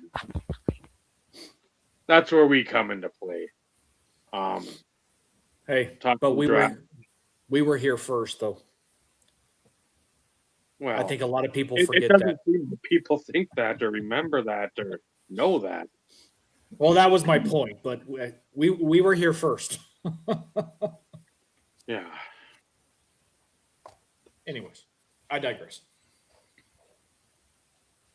Next week, Jeff Morris will be on. Oh, cool. So he wanted to come on tonight, and I said, "Oh, you got Brad going, and we could still talk draft, like the after effect, because I know he does it more like from the hobby angle." I'm like, "Hey, what makes sense collectability or collectible wise?" And NHL playoffs aren't going to be over next week, and All right. Yep. so the MLB, and I'm sure he's got a few articles up that Probably. what's the site, Steve? Because my brain is toast. Oh, geez, really? Yes, really. If you wouldn't have asked, is it Sports Collectors Daily? Hold on. I Yeah, that think is the thing. it seems like it's correct. Yes, Sports Collectors Daily. I was like, son of a bitch, Dave. If you wouldn't have asked, I would have been able to say it. So look up Jeff Morris. He's got the articles always on there and well thought out.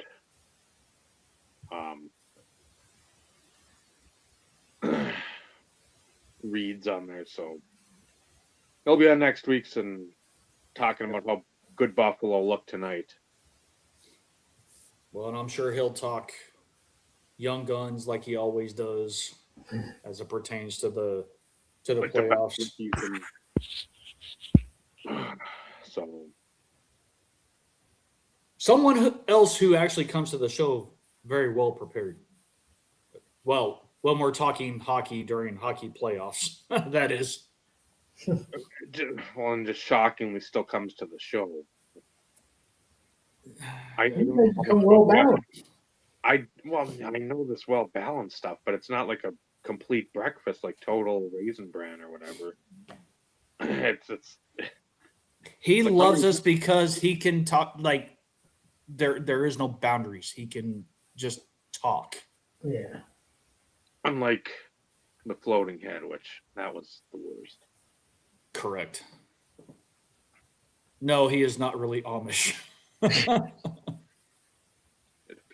He's a poser. He lives in Minnesota. Which, well, again, that doesn't mean it can't be Amish. There's Amish here.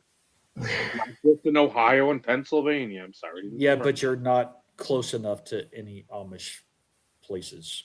Just go with it, Dave. Shut up. Or Wisconsin. There's a lot there too. Yeah. None of us I from feel a like football person. from a football perspective, like, well, us three don't live in the state in where our team is, who we root for in the NFL, which is kind of interesting. Yeah, you're about the closest one to us all. Yeah, I am, and that's still a 16-hour drive. I was just saying it's not like a yeah. Rochester's not great hospital, but that's about it. The Mayo, that's what we got down there. I have family that lived in Rochester. Great story. So until next week, next Tuesday. Yeah, be specific nowadays. Yep. Brad, Steve, I'm Dave. It's been the IRP. Thank you all again for joining, commenting, making the night go quick for over 3 hours. Yep. So, till next week. Remember, collecting cards, it's a wonderful hobby. The friendships you forge along the way. That's what really matters. Good night, everyone. Good night, everybody.